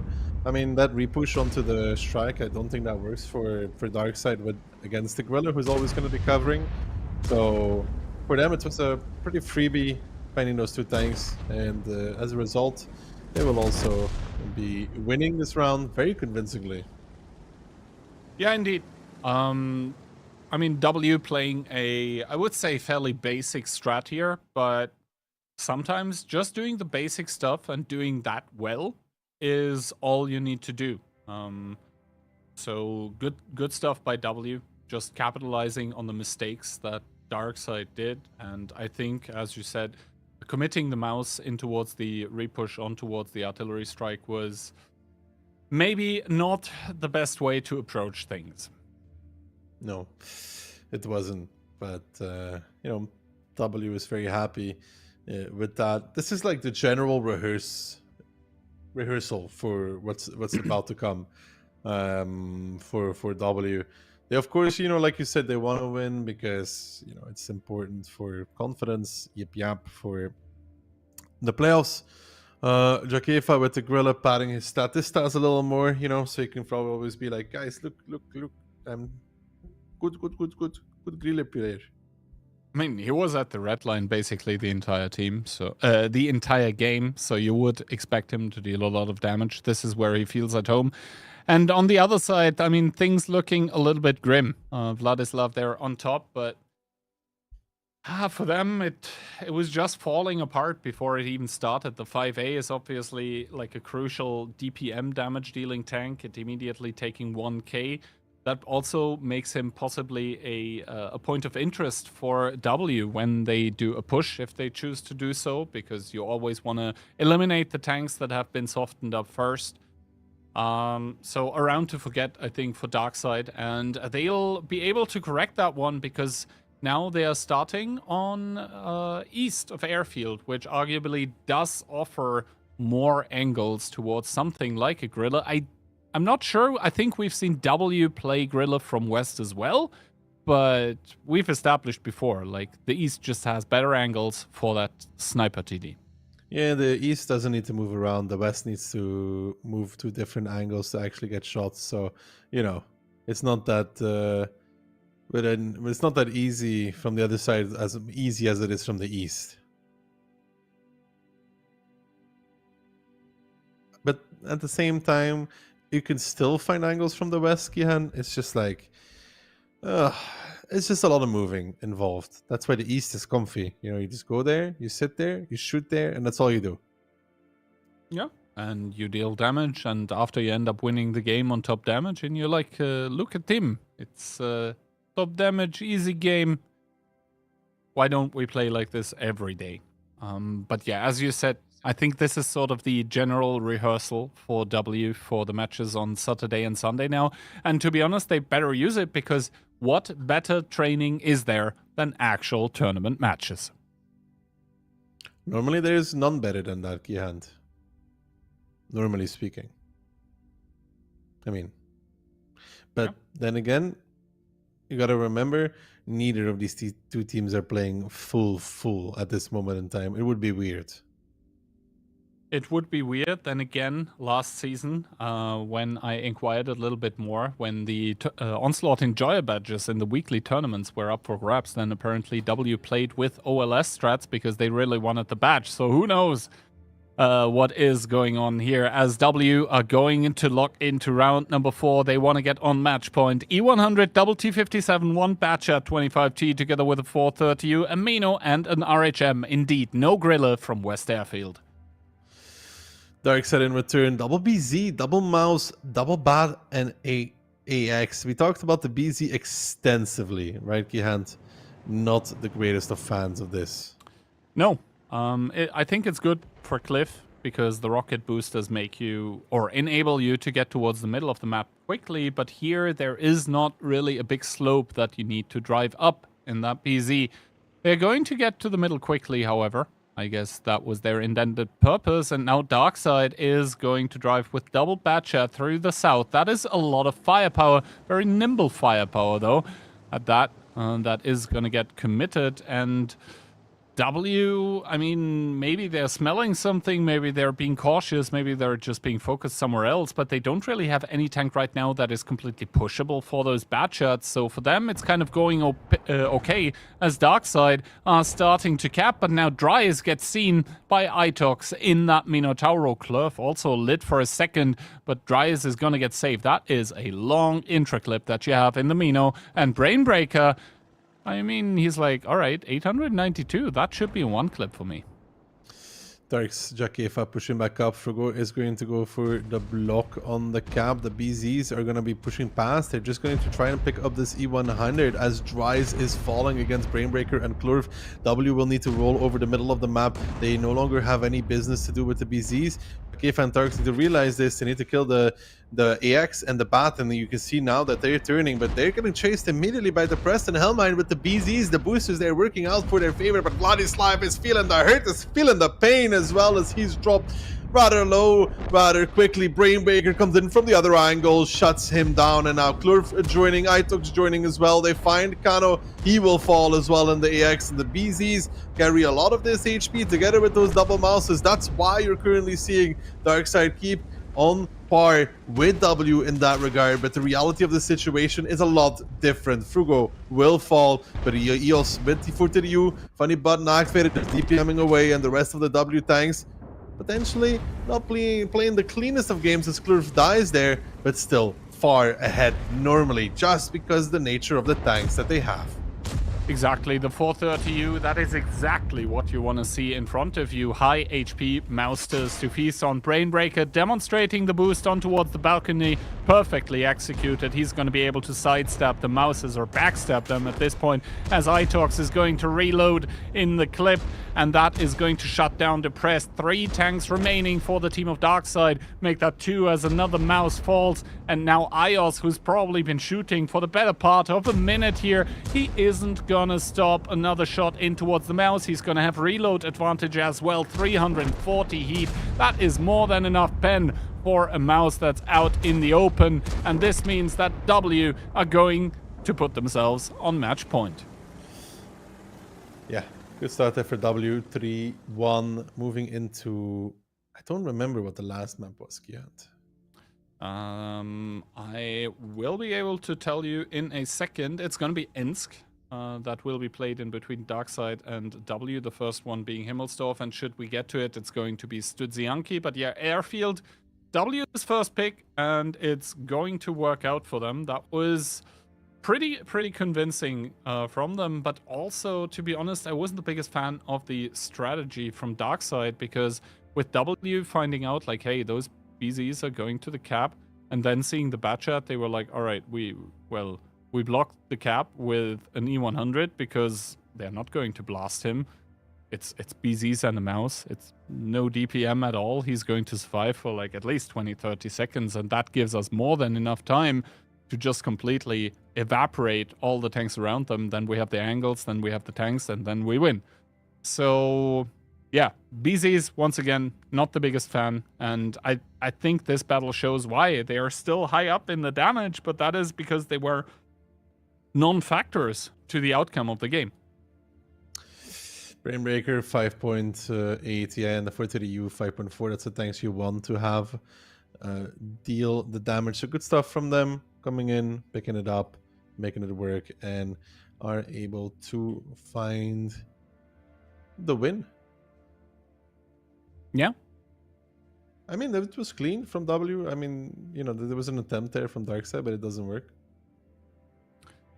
Yeah, I think Darkside, they tried to surprise W, and, well, it didn't work. I think that is really the takeaway from this airfield, I think, for both rounds as well.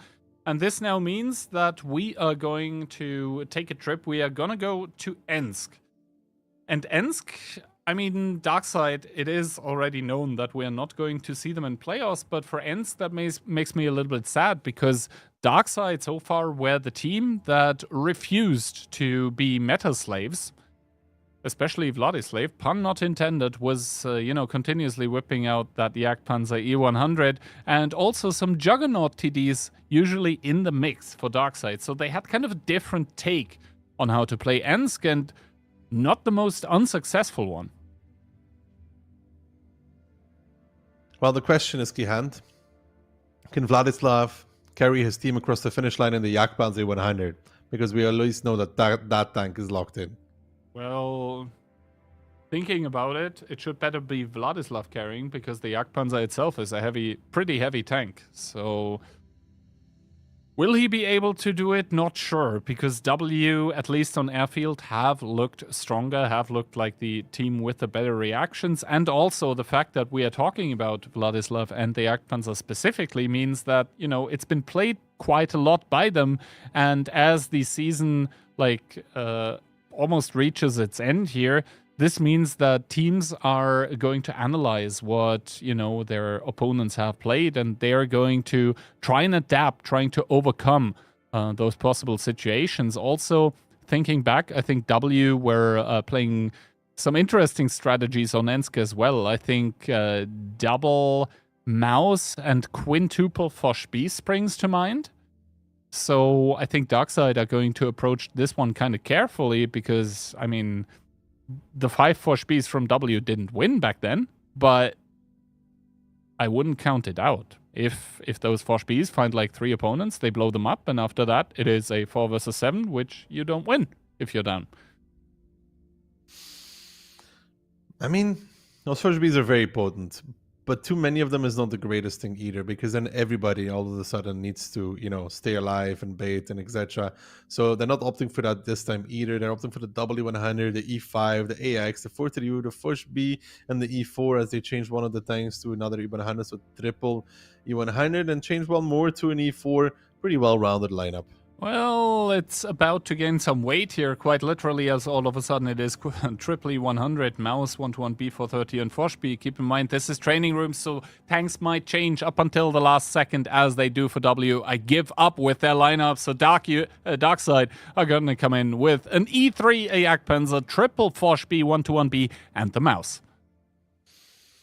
Now, can something be done for Darkside? They're gonna have to play and chew through quite a lot of HP on the W side, but they have the better kind of specialist lineup though. Also, Ensk North, arguably, I think, is the stronger side.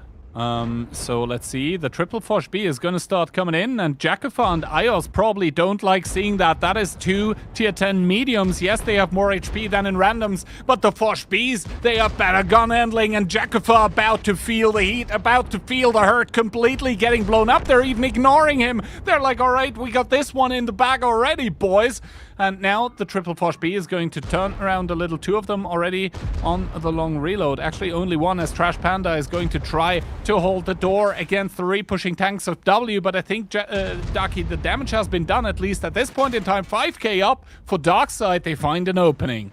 They really need to push onto this double Fosh-B in front of them before they get the reload. If they get the reload, it's going to be game over, I think, for the side of W. Klurf getting caught by Shokrix as well. There's Drysel in the E3 there. He's struggling to find a way back in.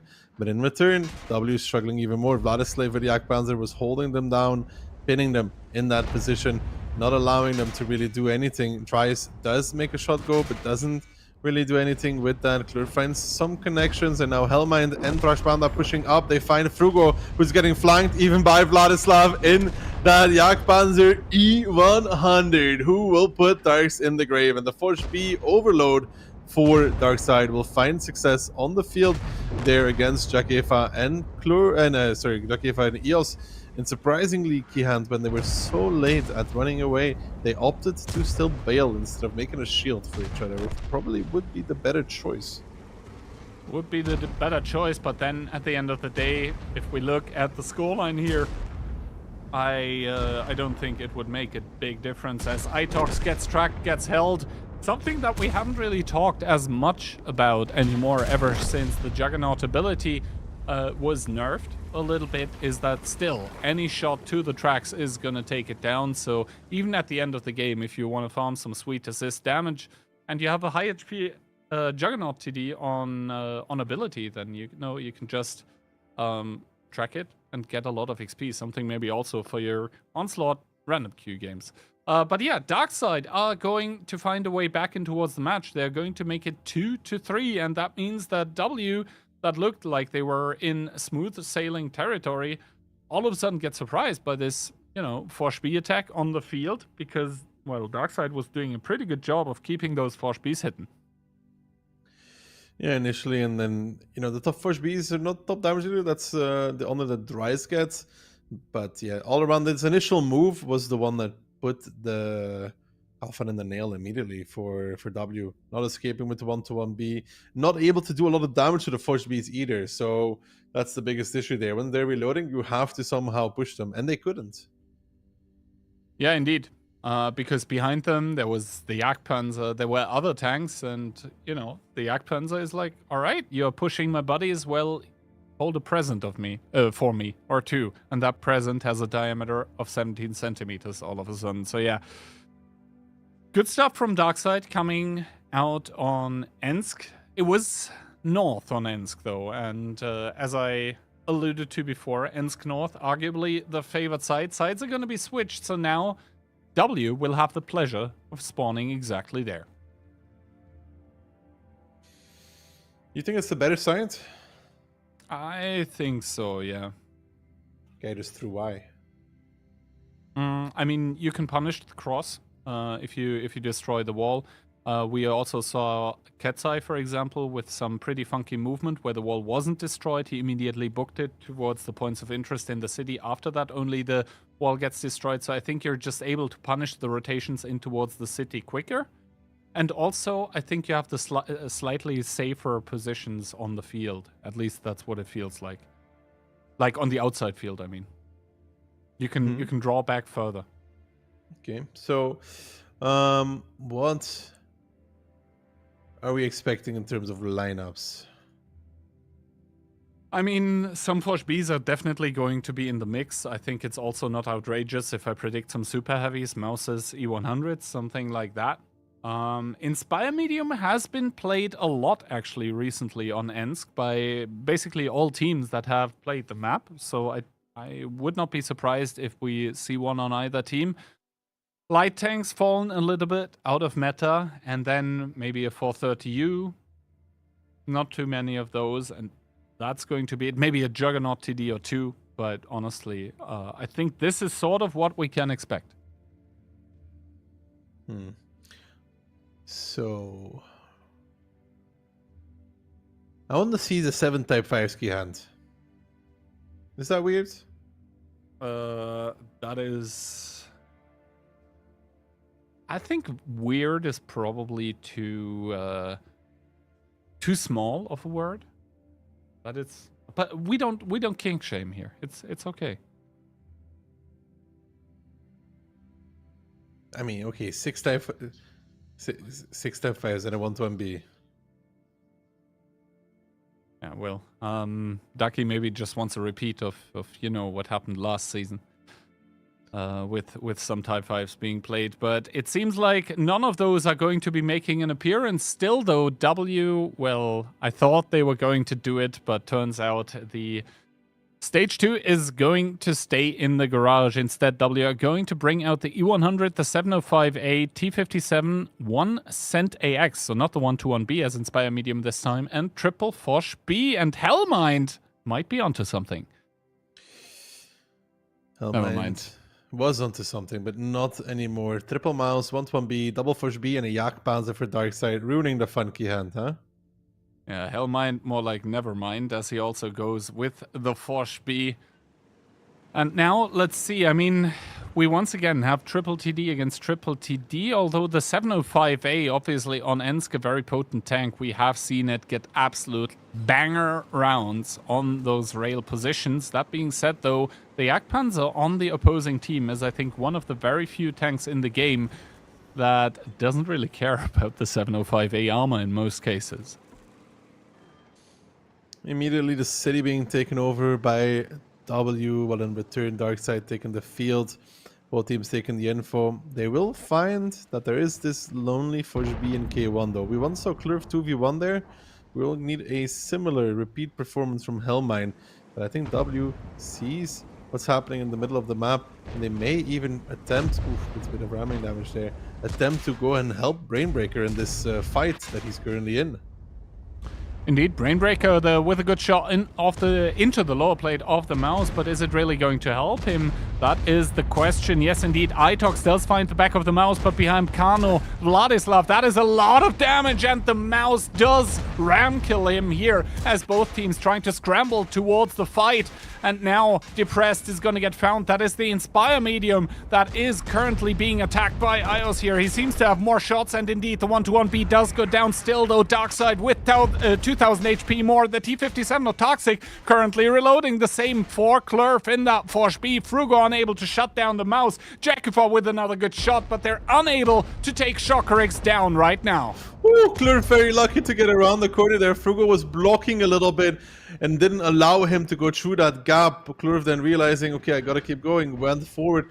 I think the Jagdpanzer had like 1 second left on reload, and Ios now taking some damage in.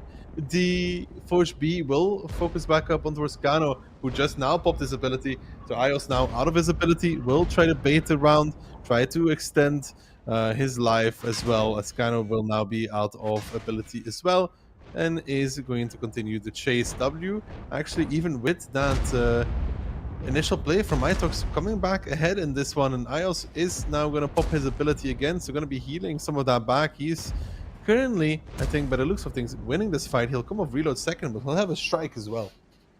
He'll indeed have a strike, but maybe Kano is able to reset the other Forge B in towards not having the strike, as Vladislav now pushing in that Jagdpanzer, but I think he just flopped his shot on towards Frugo. This is going to enable Clerf to come around the corner, but Frugo once again blocking there a little bit, but behind him, the T-57 Tarxic has arrived, and once again, pop into that mouse of Trash Panda that drops down towards a one-shot. It's going to be Vladislav biting the dust first, and Kano indeed with the Foch 1v1 victory, and now in come the shots from the city from that Foch B, but I think the angle has been closed, and now Tarxic against Kano, but the Foch B only 2 shots remaining, and now the T-57 is going to open up 4 out of 4. Perfect clip once again, and Hellmind, this time he's not going to be named differently, but he's probably saying never mind, this round is not going to be ours. W is going to win their last match of the second phase heading in towards the playoffs, so a little bit of a confidence booster there for them. They're going to be happy to know they got it in them, and even recovering here this round that was not looking that good for them, because Itox did hand himself on a platter towards the guys from Darkside. He blew up and they still managed to come back and win this round, so pretty good stuff there for the side of W. And Hellmine does get found out by Tarks, pops his ability, so does Tarks. He has that intra clip though, and you'll see that T-57 does find it, dies to the strike in return, picks it up. Good stuff there from W. 4-2-2. Exactly. W are going to net themselves a clean victory. And this in turn also means that, you know, the score that we saw earlier today between Hit and Run and LTP is kind of equalized, because before the day W was ahead 1 point in front of LTP. And yeah, getting the maximum amount of points means that LTP would not have been able to catch them, even if they had not lost their own match 0-4. But yeah, damage numbers coming in as always on Ensk. Things look a little bit inflated, and Ducky, we have a new damage record. Thanks at 10k. When exactly did Tarks to 10k? I'm not sure, but I guess that's when they were coughing. I mean, he was probably saying like, yo guys, let me do this final clip, please, please, please. It's like in other games when you're like penta, and Toxic was like 10k. Yeah, congratulations to Toxic for that absolute banger of a round, because I mean, even if your team is at the end of the day handing you another clip on a silver platter, that means if you're doing 28, 28, 27, before that there were 6 clips where you also basically converted every shot. Yeah, I don't think you can say much else than good shit, Tarks. Really, that's just impressive, honestly. Absolutely, man. That's just, I mean, you know, I'm not even going to get fired for that one, so... No, we finally can say it. And I feel like that was a good moment to, you know, break in... It was the perfect moment. To break in the new PG rating, you know? It was the perfect moment, yeah. Tarxic, I mean, and W in general, good job and congratulations as well for making it to the playoffs, where obviously they will have to prove themselves. But before that and before the stream ends today, I think we have a little bit of a treat, because realistically, the spots in the OLS Season 2, as you can see here with the points, are not going to switch anymore, because no one can catch anyone. But we are going to have, I think we would kind of call it the match of the day. And actually, the spots might switch because Mafia could catch hit. But between second and third, it doesn't really matter as much as being first. But yeah, Cashback versus Mafia before the day, first against second. So both teams are not going to bring their A strategy, but the A game is still going to be there in terms of player skill. Yeah, for sure. So we have one more match, Kihan, as well, which is going to be, maybe an exhibition match. Yeah. Yeah. And as I said, like first against second or now third of Mafia, this might be a very interesting one because what better gameplay than, the first and second or third team in the league. But yeah, we will take a look at that just after we give our voices a little bit of a rest and after we ponder a little bit more about that 10K banger game by Darksick. So we'll be right back. Take it away, guys.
hopeful, and your winners, your Onslaught Legends Series champions, will be Cashback. Mafia are your Fragstore Winter Invitational champions. They take it 2024, and the old champion, it is the new champion. Hit and run, the trophy goes. They've done it.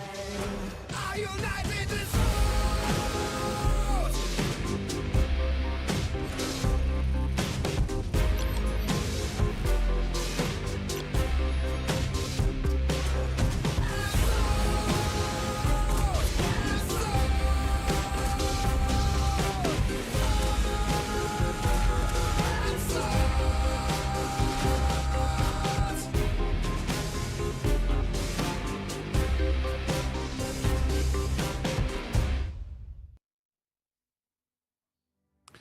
Well, hello there and welcome back to the last match of Phase 2 of the OLS Season 2. And it's going to be hopefully quite the treat to match. It's going to be a team that has been performing very, very well throughout the regular season. Before today, they were place 2, and obviously they can still reclaim that spot for the seeding in the playoffs. And they are playing against arguably the best team right now. They're playing against Cashback, that are confirmed top 1 seed and that have been absolutely crushing it. Yeah, they've been having a tremendous season, just like last time around. They also had a tremendous season, so they've been doing a very, very good job. This Mafia lineup, however, has also been doing really well. Off of the back of their Fragstore Winter Invitational win, they have this season set the tone for a successful season as well. Currently in second. That's not going to change anymore. No. And I think Cashback might be one of the team with a lot of team bundles purchased, actually, because don't forget, after today... Is there a statistic? Are we going to have a statistic for this? There definitely is a statistic. We'll check if we can publish the percentages for that one. But yeah, talking about percentages, we do have Cashback coming in with 82% against Mafia's 18%. Now, obviously, Cashback, as I said, they've been absolutely blowing other teams out of the water. But Mafia, I think 18% might actually be a little low here. Yeah, I don't think 18% is quite fair. But then again, this is an exhibition match, Kihan, so you could put it at 50-50, and it would be fair. Mm-hmm. Although I think both teams, there is a good chance both of them might be taking it seriously. Like, even if one team decides to bring meme lineups, if the other team plays serious, then the first team is going to be like, all right, you're going to be like this way, guys? Really? You're going to do that? Okay, let's go. That being said, Squeezy here, the player highlight for today for Cashback, and deservedly so, 92% pen rate. That is quite a lot, considering that he has apparently played a lot of EBR, and as we all know, like, the gun handling on that tank, great. The pen, not so much. No, he's been doing a very, very good job this season at gaming. He always goes a little bit under the radar compared to, for example, Liberty, who's just like always, standing out. But or Barbarian, for example. Goat emojis in the chat. Yeah. But yeah, it's just a really, really, really, really solid player. And we do have a set of maps today where we are going to start off kind of slow. It's going to be Airfield. All 3 matches going today featuring that map. However, then we are hopping in towards Cliff, and where Airfield is slow, Cliff is anything but that. Indeed, one of the fastest maps in the pool, and from there on out, we are not going to slow down a hell of a lot. It's going to go Himmelsdorf, and then, if we need overtime, Murovanka. Okay. Well, I'm looking forward to Cliff between these two. Because definitely. I think it could be a real banger. Airfield, I'm not sure. Maybe we can see something new here.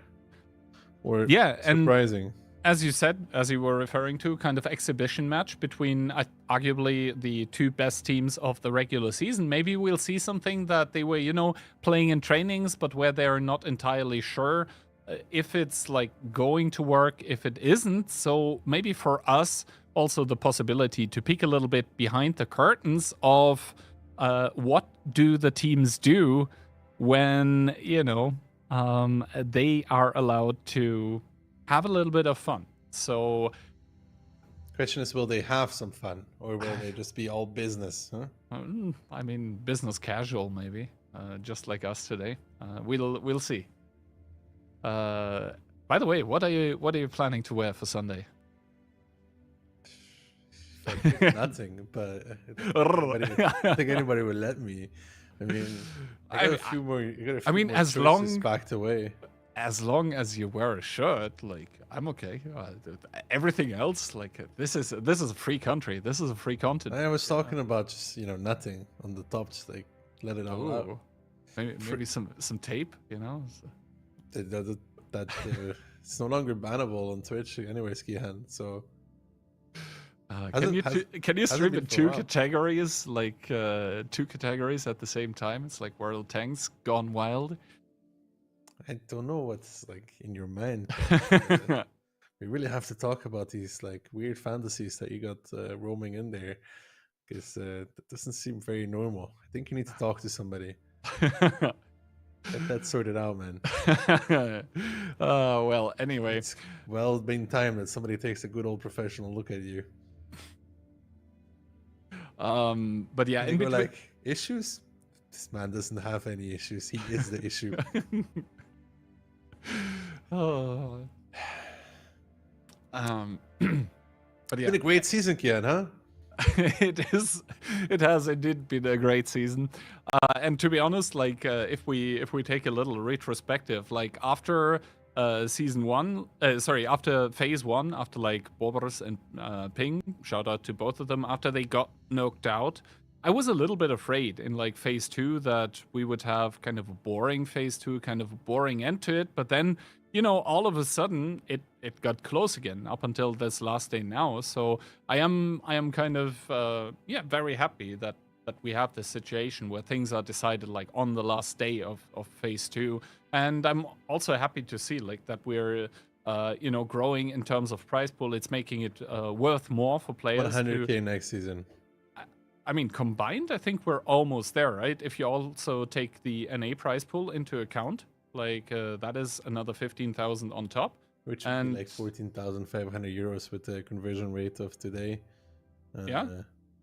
So I mean, 92.5, and about next season potentially 100k between the two. Maybe this season I'm still hoping a little bit, because I think a lot of people will be buying prediction bundles after today still, because realistically after the day is done is when you have the best chances to predict correctly. Tomorrow, by the way, I think 8 a.m. UTC is when the prediction bundles will be disabled. So if you want to buy those, do it now. There will be other bundles still purchasable till after the season ends. So, for example, if you got your prediction correctly and you just want to get more styles, you can do that, because if you got it correctly and you have more than one style, but you were only able to purchase one prediction bundle, you still have the option to upgrade all styles. And I'm saying option because if you think that the silver version looks cooler, then you're able to choose the silver version. Great sales pitch, Kian. Great sales pitch. I'll buy 3 more bundles after the stream. I'll hold you accountable. I'll check your payment history. You're gonna do what exactly? You're gonna hear what I just said. You're gonna hear from my lawyer, buddy, huh? And he'll be like, I've been wanting to talk to you about this Darky guy for a while, man. It's like, oh, nah, all is not sunshine and rainbows. But you know who it is sunshine and rainbows for? At least right now, it is for Mafia and Cashback, because they can play very free of any concerns right now. They can just, try to have fun. Then again, we said it before, there is no training like actual tournament environment, which is exactly what we have today. Not only in terms of rounds played, but also like you have all the admins, you have all the observers there. The timings are going to be like in the playoffs as well. And now, prediction-wise, we did see you're throwing a curveball. You're saying Mafia is going to take it. All of us others are saying Cashback, the one that is seed 1 for the playoffs, will take home this one as well. The lineups: Cashback, 50B, double mouse, triple bat, and RHM. That's definitely a little bit weird. Well, it is still getting switched around, and the lineups do appear to be very, very serious, at least. Double mouse T57, triple bat is very light for airfield. Then again, Batchat super powerful tank in Onslaught, together with Liberty in his signature RHM. And for Mafia, they do have that Hurricane, so baby strike potential for decapping. Double B E100 T57, so actually triple autoloader clip heavy. Yeah, for both these teams, there's a lot of clippers available. Immediately, Squeezy Little taking the B line. There's no light available for Mafia, so they will not know this lineup. Talking about knowing, Cashback will have a lot of information. They're only missing... Mafia are going to have a lot of information. They're only missing Little in that singular bat chat, as Squeezy and Little are going to drive over. But Little, for some reason, is going to just turn around, and obviously Profuse not able to punish, simply because he was in speedy mode. And yes, tanks are more accurate in Onslaught, but not that accurate. And now Squeezy and Profuse are going to start it off. However, 1-for-1 trade means that actually Profuse got the better end of that one. And immediately Mafia are going to start off the cap. And they have triple autoloader heavy here, together with double Fosh B waiting. They're just waiting to really punish Cashback. 12 seconds remaining. There is a little train of mouses in towards the Northern Strike, but the time is not going to be enough as the double Fosh B immediately starts engaging on towards the Gold Barbarian, however, unable to sustain the carnage, immediately blows up. Yeah, these autoloaders from Mafia coming in, rolling up, rolling over even. Barbarian and Little feel the herd from Mafia, just rolled over. What a play from Mafia, just immediately finding not one but 2 kills as well, pushing through the cap from 2 sides. Barbarian and Little completely shocked, perplexed even for a mere second or 2, and that is enough to find so much. Indeed, Orzek there immediately coming off reload, full clip on towards Iset in the mouse, and the kills keep coming in the feed, but those are mostly in favor of Mafia. Twilight now caught in between 2 enemy tanks as well is going to get shut down, and Cashback, they had a good season, but they don't have a good start in towards this last match of Phase 2. Mafia with that very, very autoloader focused setup, completely wiping the floor and getting the jump on Cashback. Really good game there from Mafia. Just quick push, unexpected, unaware even for the side of Cashback. They weren't set up for it at all. I don't even think they ever thought that they'd be double Fosh B, like flanking through the D line and the pincer from the cap. So all we can say is good job by Mafia. Quick and surprising, and it works. Yep. 10,001 HP at the end of the game here, still remaining for the team of Mafia as well. So what are we saying after this one? GG? Easy. GG WP.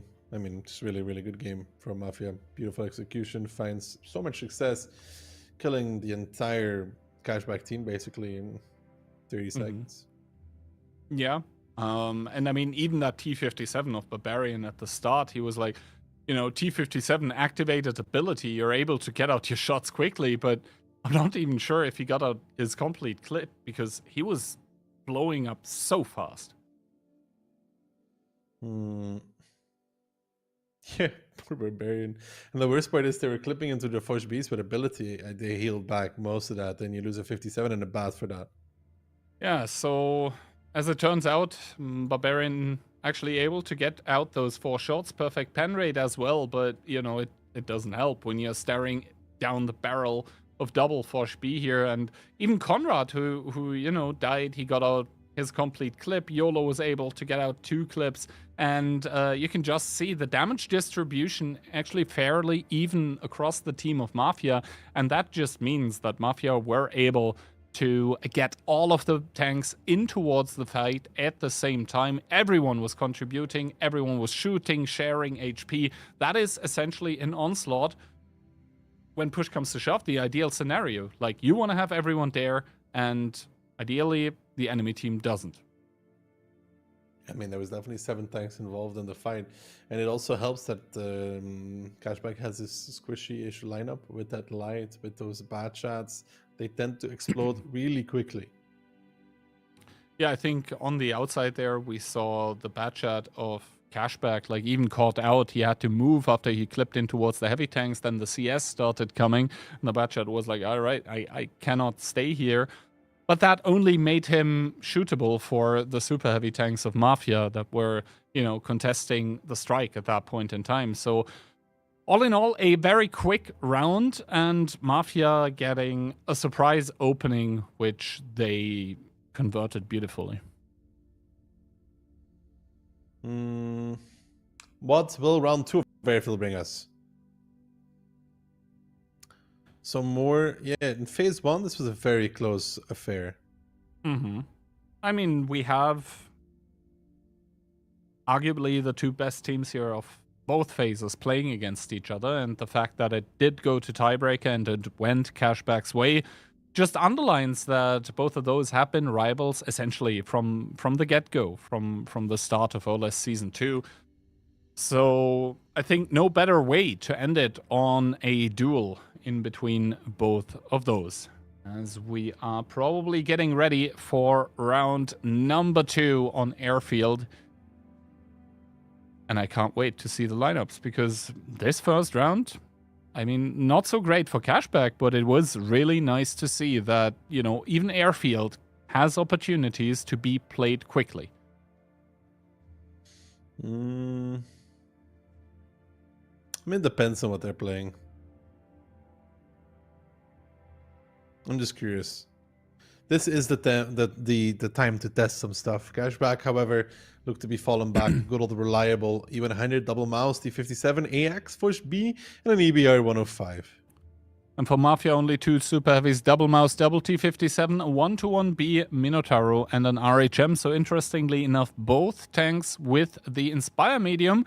Although some slight philosophical differences, we do have the Centurion Action X spotted. Also for Cashback and for Mafia, it's going to be the 1-to-1B. Obviously, the fact that Cashback is playing an EBR that also got spotted is a lot of information, and immediately takes a lot of damage for that. This is going to mean that YOLO also, out after this interaction, is going to walk away, taking a shot of damage, but also taking a tier 3 plane. And Akamezida on 745. That is not the healthiest we've ever seen him. No, and Mafia might even be able to challenge this this RD strike if they want to be honest, because it's only an EBR in the B line. And the EBR isn't healthy at that. So only 2 shots, for example, from the 1-to-1B would be enough to finish off that tier 10 wheeled light tank that Aka has brought here. That really takes a lot of options away from him. He does find a way to somehow sneak away the information tower, but this only means that the Mafia push that has been forming up for a while is going to get executed this much quicker. Squeezy is probably going to be the point of attention. He does manage to put his full clip, but parts of it goes into a mouse that obviously doesn't mind taking a lot of those shots. Profuse now trying to tank it at the front here as well. And as the T-57s, as the autoloaders go into reload, things are probably going to come down as Kono is able to get the pickup on towards the EBR. It's 2-0 in the kill department. Yeah, Mafia finding the EBR, finding T-57 only now. Profuse goes down towards ISET, but already a flank coming in as well from YOLO and the RHM. Cashback doing a really good job there at shooting, keeping their team in position to potentially find something, because they end up more healthy than their respective opponent coming out of this fight. YOLO now taking the strike, though, will add a little bit of annoyance towards the side of Cashback if he's able to find some good damage with that one as well. Liberty tried to come and block him off there. But the game resets now with a 1-tank advantage for the side of Mafia. And Mafia have the RHM still remaining. This, when played correctly, can be a super powerful tank, as Barbarian now is trying to lure the Mafia tanks a little bit closer towards that cap, but he's staring, and he doesn't know it, in towards double T-57 heavy tank. That should be more than enough to blow him up. That being said, Kono in that mouse, possibly overexposed a little bit. Orzek, though, definitely overexposed. Takes 2 by little in that Fosh B. Activated ability, it's going to run out without doing too much. And this is now why Conrad smells his possibility is gonna come in. The first shot bouncing, though, on towards the Fosh B. And the trades are erupting everywhere. No real advantage currently, but now the T-57s have clipped out. And this is the possibility for cashback, because they're still in the lead regarding HP. The strike comes down. Barbarian down towards a one-shot, but no one there to pick him up. The T-57s, though, crucially stay alive. Barbarian gets killed. Liberty has to come in that squishy support medium, but Mafia, they have so many tanks still in the fight. Yeah, this tank advantage is spiraling out of control. The Force B dying there was pretty huge. They find another kill with those double T-57s, and there's just nothing left that can really explode something after the Force B dies. They don't have any like super explosive tanks that are able to find a kill, find a possibility of making something happen. Where Mafia has those T-57s that are finding success, and Liberty the last one standing, and Mafia find 2 rounds on airfield against Cashback. Really good start for them. 2 rounds, and 2 quick ones at that, as a Cashback here really unable to find anything that works against those Mafia lineups that realistically were, designed to find a lot of success early on. And then I think they did exactly the right thing with Profuse, like pushing him forward in the mouse to just give the time towards the T-57s to reload. Mouse, against all of those guns that it was playing against, maybe doesn't have the biggest amount of armor, but still the amount of HP that it carries, it just means that the enemy team is going to have to use time to chew through that. And after that, the T-57s are reloaded, rinse, repeat. Mafia, really good stuff on airfield. Really good. Doing the damage to the EBR, they also realized that it's an EBR there, which of course enables them to push like they did, because an EBR, it doesn't do that much damage. No, and we see here in the damage department, I mean, someone is below the EBR, but still Aka not with the most banger of games for himself, and this all obviously does come off of the back of the plane that YOLO from Mafia was putting there. He was signaling to his team, like, hey, you need to be aimed. There is going to be an EBR. And this means the EBR arrives there on 800 HP. Yes, he gets the information tower after, because he finds some, beautiful little wiggle position where to pick it up. But at the point in time where, Cashback was getting that information tower, it was arguably, or not arguably, actually, it was too late. That means airfield is over. That brings us into Cliff, Kihan. We're about to pick up the pace a little bit coming into Cliff. We're going to have very fast rounds, but also potentially very interesting rounds.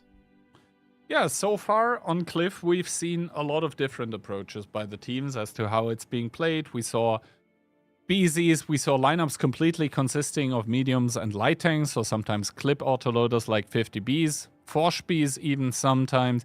We even saw the, odd 60 TP even being played. I think across the pond there were some 705As. So, and also E50Ms, always a possibility. So if you go with one of those lineups where you have a lot of bad shots and you drive in and all of a sudden you take 1000 because an E50M humpity-dumpity runs into you, I think Cliff has the potential to be very explosive in between both of those teams. And also, I think Cliff being the map, the only one currently in the OLS pool where arguably the T100 is the better light tank than the RHM. Maybe we'll see some more of Visky hand. Remember when we had 3 gorillas on this map? It was beautiful. I do remember. I think the double gorilla even once won. And in regular season. So let's see. Also, no one forget Kano's 9.5k damage round, although that one's being topped today by Darksig, but still. I can't believe we actually topped it. I thought that was going to be something that withstood there for a long time, to be honest. Now it's essentially 10.5k to beat. So Easy, no? maybe for you. For me, it isn't. So far, I think my damage record in this Onslaught season was 9.6 or something in Onslaught randoms. I've not been higher. 11, Oh. I think. Well, all right. If you want to watch it, Kihan, you can always check out my YouTube channel. Your YouTube channel. You're actually throwing me to your YouTube channel now, not your Twitch one? All right. That's where it's uploaded, the highlights. Man's really trying to get his play button. All right, Cashback coming in towards round number 3, and it's going to be double 50B, triple BZ75, and double Batchat. So quadruple autoloader, triple heavy tank. Mafia in return, T100, Forge B, CS63 times 2, BZ75 times 2, and last but not least, Gono, the beast from the east in the FV 4005. Indeed. The stage 2 does get brought to the field. I would love to see the equipment on it. Like, is he going to run IAU? Or is he not? That is, I think, on Cliff, always the question to be had. Because, like, yeah, you're going to be pretty accurate, but are you accurate enough as YOLO is going to make his way towards the hill, the double Batchat by Cashback crossing over towards the donut, and the triple BZ is going to contest the middle. So as it all opens up here, we are going to see problems emerging for Mafia, in my opinion, because, well, so far they have 2 tanks on the lower, as we do see the tanks boosting past that stage 2. Is it going to hit and hit deep? The plane already coming down. This obviously does mean that the tanks are going to be spotted, and boom.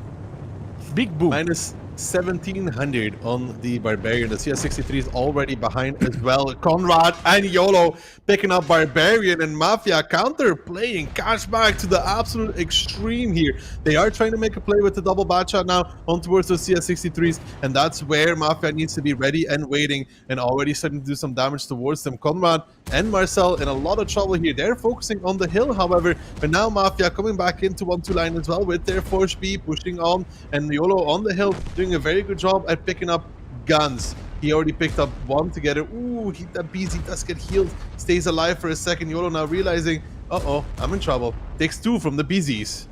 Well, Squeezy in the 50B has just died. That means he probably dropped off somewhere, and now the double Batchat is reloading. But as it's Onslaught, probably not for long. Conrad able to pick up the kill against 1 Batchat. But where there's 1, there is 2. And Little will shut him down. So we're going to be left with a 5 versus 4. Keep in mind, though, the stage 2 probably out of the fight right now. Furiously aiming towards the hill, but that one has been won by the team of Mafia. Better up, triple the HP, and even another shutdown comes through. What a weird angle to be killing someone thrown, but it does exist, and now Liberty is going to be playing against Yuzek and Orzhek. They are shutting him down, and Mafia, they're really making this match come together. It's going to be 3-0. Yeah, Mafia seem to be on form for this last match. A confidence booster so far. If they can do it one more time, they'll clean sweep Cash back, which would be an achievement even if it's an exhibition match nonetheless. So Little fighting a little bit there. Will get a kill as well probably. Finds the kill. Good stuff by Little. Orzhek with the ram, pushes him out. The finish from Profoots from the top. 3-0 for Mafia. And the stage 2 with another victory. And you can't even say thanks, Kian, because he wasn't aiming from base. Unlucky. He might as well have been in the base, Kian. Oh, you see all the damage that has been taken by Darky and accumulated over the months. You think that's funny? You think that's funny, dude? But like one day, man, I'm gonna be in Prague, bro. I'm gonna throw something towards you and be just like an AV hitting you in the face, like a giant snowball, while you're driving by in your green Bugatti. But yeah, first of all, let's take a look at the damage numbers and let's see if Kona was actually able to hit more than 2 shots. Turns out, no. Those 2 are all that he did, but I really want to give a shout out to YOLO as well. Like in that T100, he was really playing that one very, very brawly, and he was finding success, which is not something that happens often on the Cliff Hill because, well, the T100, the DPM kind of limited. Yeah, so there is he was playing very well on the hill, hitting the shots, which is what matters most. It's not as good of a fighter as the RHM, and the fact he was hitting his shots, very important. Barbarian, unluckily enough for him, taking all of the damage. Taking all of the damage, and that is just how it sometimes goes. I mean, no real fault for him player-wise. You know, someone is going to take the shell to the back. The shell from the stage 2, that is. But yeah, that brings us to a 3-0 scoreline. Mafia is on match point here, and I'm not entirely sure, but with this, they might have reclaimed spot number 2 in the league as well. So that's going to matter a little bit. I think also for the pick ban, that is going to happen for the upper bracket match there. So good result for them.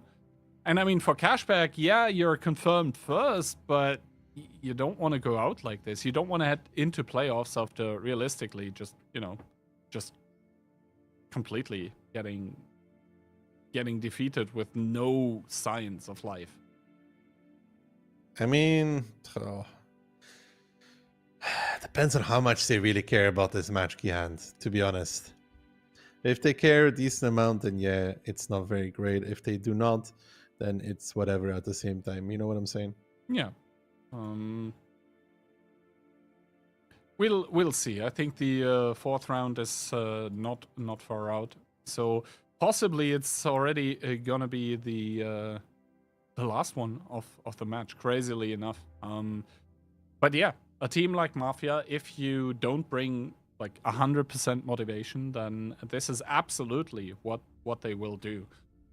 And best of 7, while, you know, not being a best of 5 like phase 1, still not the smallest of matchups. Like in phase 1, this would be already over, but here we are at least going to get one more round of Cliff. If you're Cashback, do you try to retaliate with a stage 2, or are you like, nah? Try to retaliate with a stage 2. Interesting, yeah, interesting. Yeah, I don't think so, but I could be wrong, you know. We'll see. I think the lineups are gonna be available shortly. Obviously, keep in mind everything is subject to change in Onslaught. Not only when it comes to the ability, but also when it comes to the tanks in terms of you know, during the cooldown.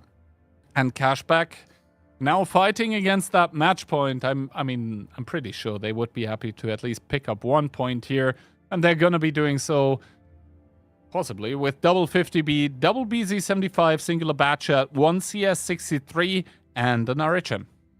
Mafia in return, double 50B, double BZ, and triple CS63.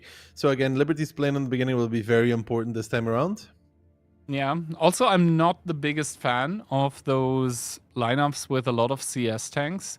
They can work, obviously, on Cliff, where it's like death to 1,000 cuts, where, you know, the CSs stay alive. They do a shot here, do a shot there. That means a strike here, a strike there. All of a sudden, the enemy tanks don't have any HP anymore, and you can really shut them down with those strikes if they're low HP. But yeah, let's see. In the 1-2 line as the double 50B of Kono and Conrad, together with Marcel and YOLO, and those CSs are going to get found. Little is going to activate the ability. First shot, second shot in as well, but I don't think he can chase realistically, but he needs to, because those tanks by Mafia keep on rolling. They find I said in the bat chat, he really starts melting, but in come the BZs from Cashback, but still first kill for Mafia.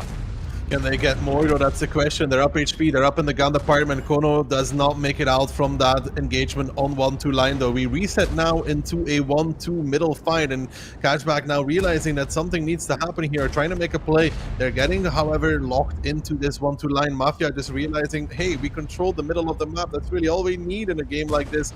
And they will take the angles, they will take the cap, they will readjust. And when we look at the beautiful sky there for a second, we will now also see that Mafia going for that half map split will put themselves in a prime position to take this battle. I mean, it's 6v6, but it's 3k HP lead for Mafia. And even if Cashback had a 3k HP lead, crossing back over the middle is quite often the end to many, many, many teams. Liberty uses its plane, doesn't use it on the cap, so there will be a blind strike happening at some point. He's taken back towards the south, and the Bachelor in A4 taking some control as well. Conrad just trading it out with Aka, winning that one as well. But there has to be a reset here. Little will not make it.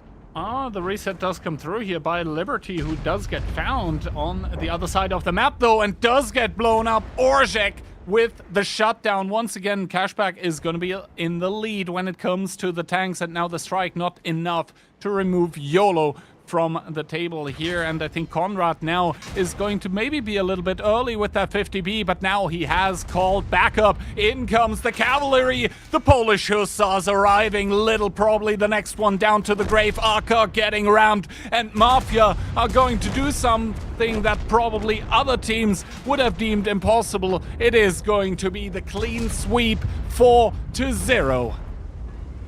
Yeah, Mafia taking revenge for phase 1, taking down Cashback in phase 2, the only team to take them down without them being able to retaliate. Sure, it was the least important match of the season. Cashback already locked into position number 1.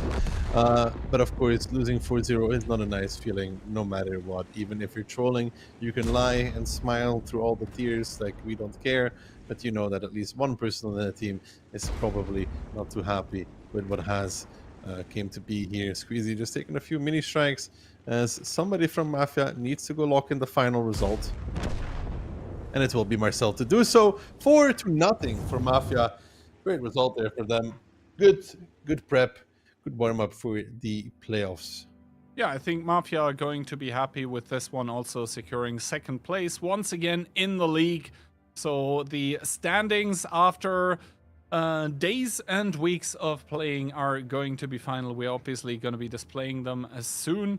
But yeah, first of all, congratulations, despite now losing 0-4. Congratulations to Cashback for realistically still having an absolute banger of a regular season here. I mean, you know, it says quite something when you can come into realistically the last 2 days and you don't have to care too much because you're first anyway. It's like, you know, suffering from success, first world problems.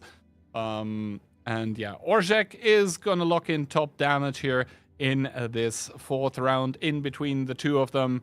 And indeed, I mean, Kono didn't have the best of games, but altogether, it was just a concerted team effort coming in today from Mafia, and especially the tactics that we saw by them on Airfield were very cool, because I think they did something which not a lot of teams dare to do normally, which is try to play quick, try to put all the eggs in towards one basket, and they did so in style, just completely rolling over Cashback there immediately. Yeah, good stuff there. The final standings going into the playoffs will be these: Cashback, Mafia, Hit, and W making it to the playoffs. LTP, Darkside into relegations, and Ping and Bobbers we lost a while ago already. Indeed, and that is going to conclude Phase 2 of OLS Season 2, but I think a few more words about what we saw here. I think in kind of in the places 7 and 8, it was a little bit of a repeat of last season, where, you know, realistically the teams there were a tad below the rest of the pack, so to speak. I mean, obviously they certainly deserved to be in the OLS, but there was a reason why Ping ended up on 6, Bobbers ended up on 1 point, but obviously they will still have chances in the relegations for the 3rd season to make it here again, possibly with renewed motivation and possibly with some roster changes. And then I think for me so far, the positive surprise of Season 2 is, despite them not making it to the playoffs, LTP. Yeah, and LTP was pretty close. So, you know, it is what it is. In that regard.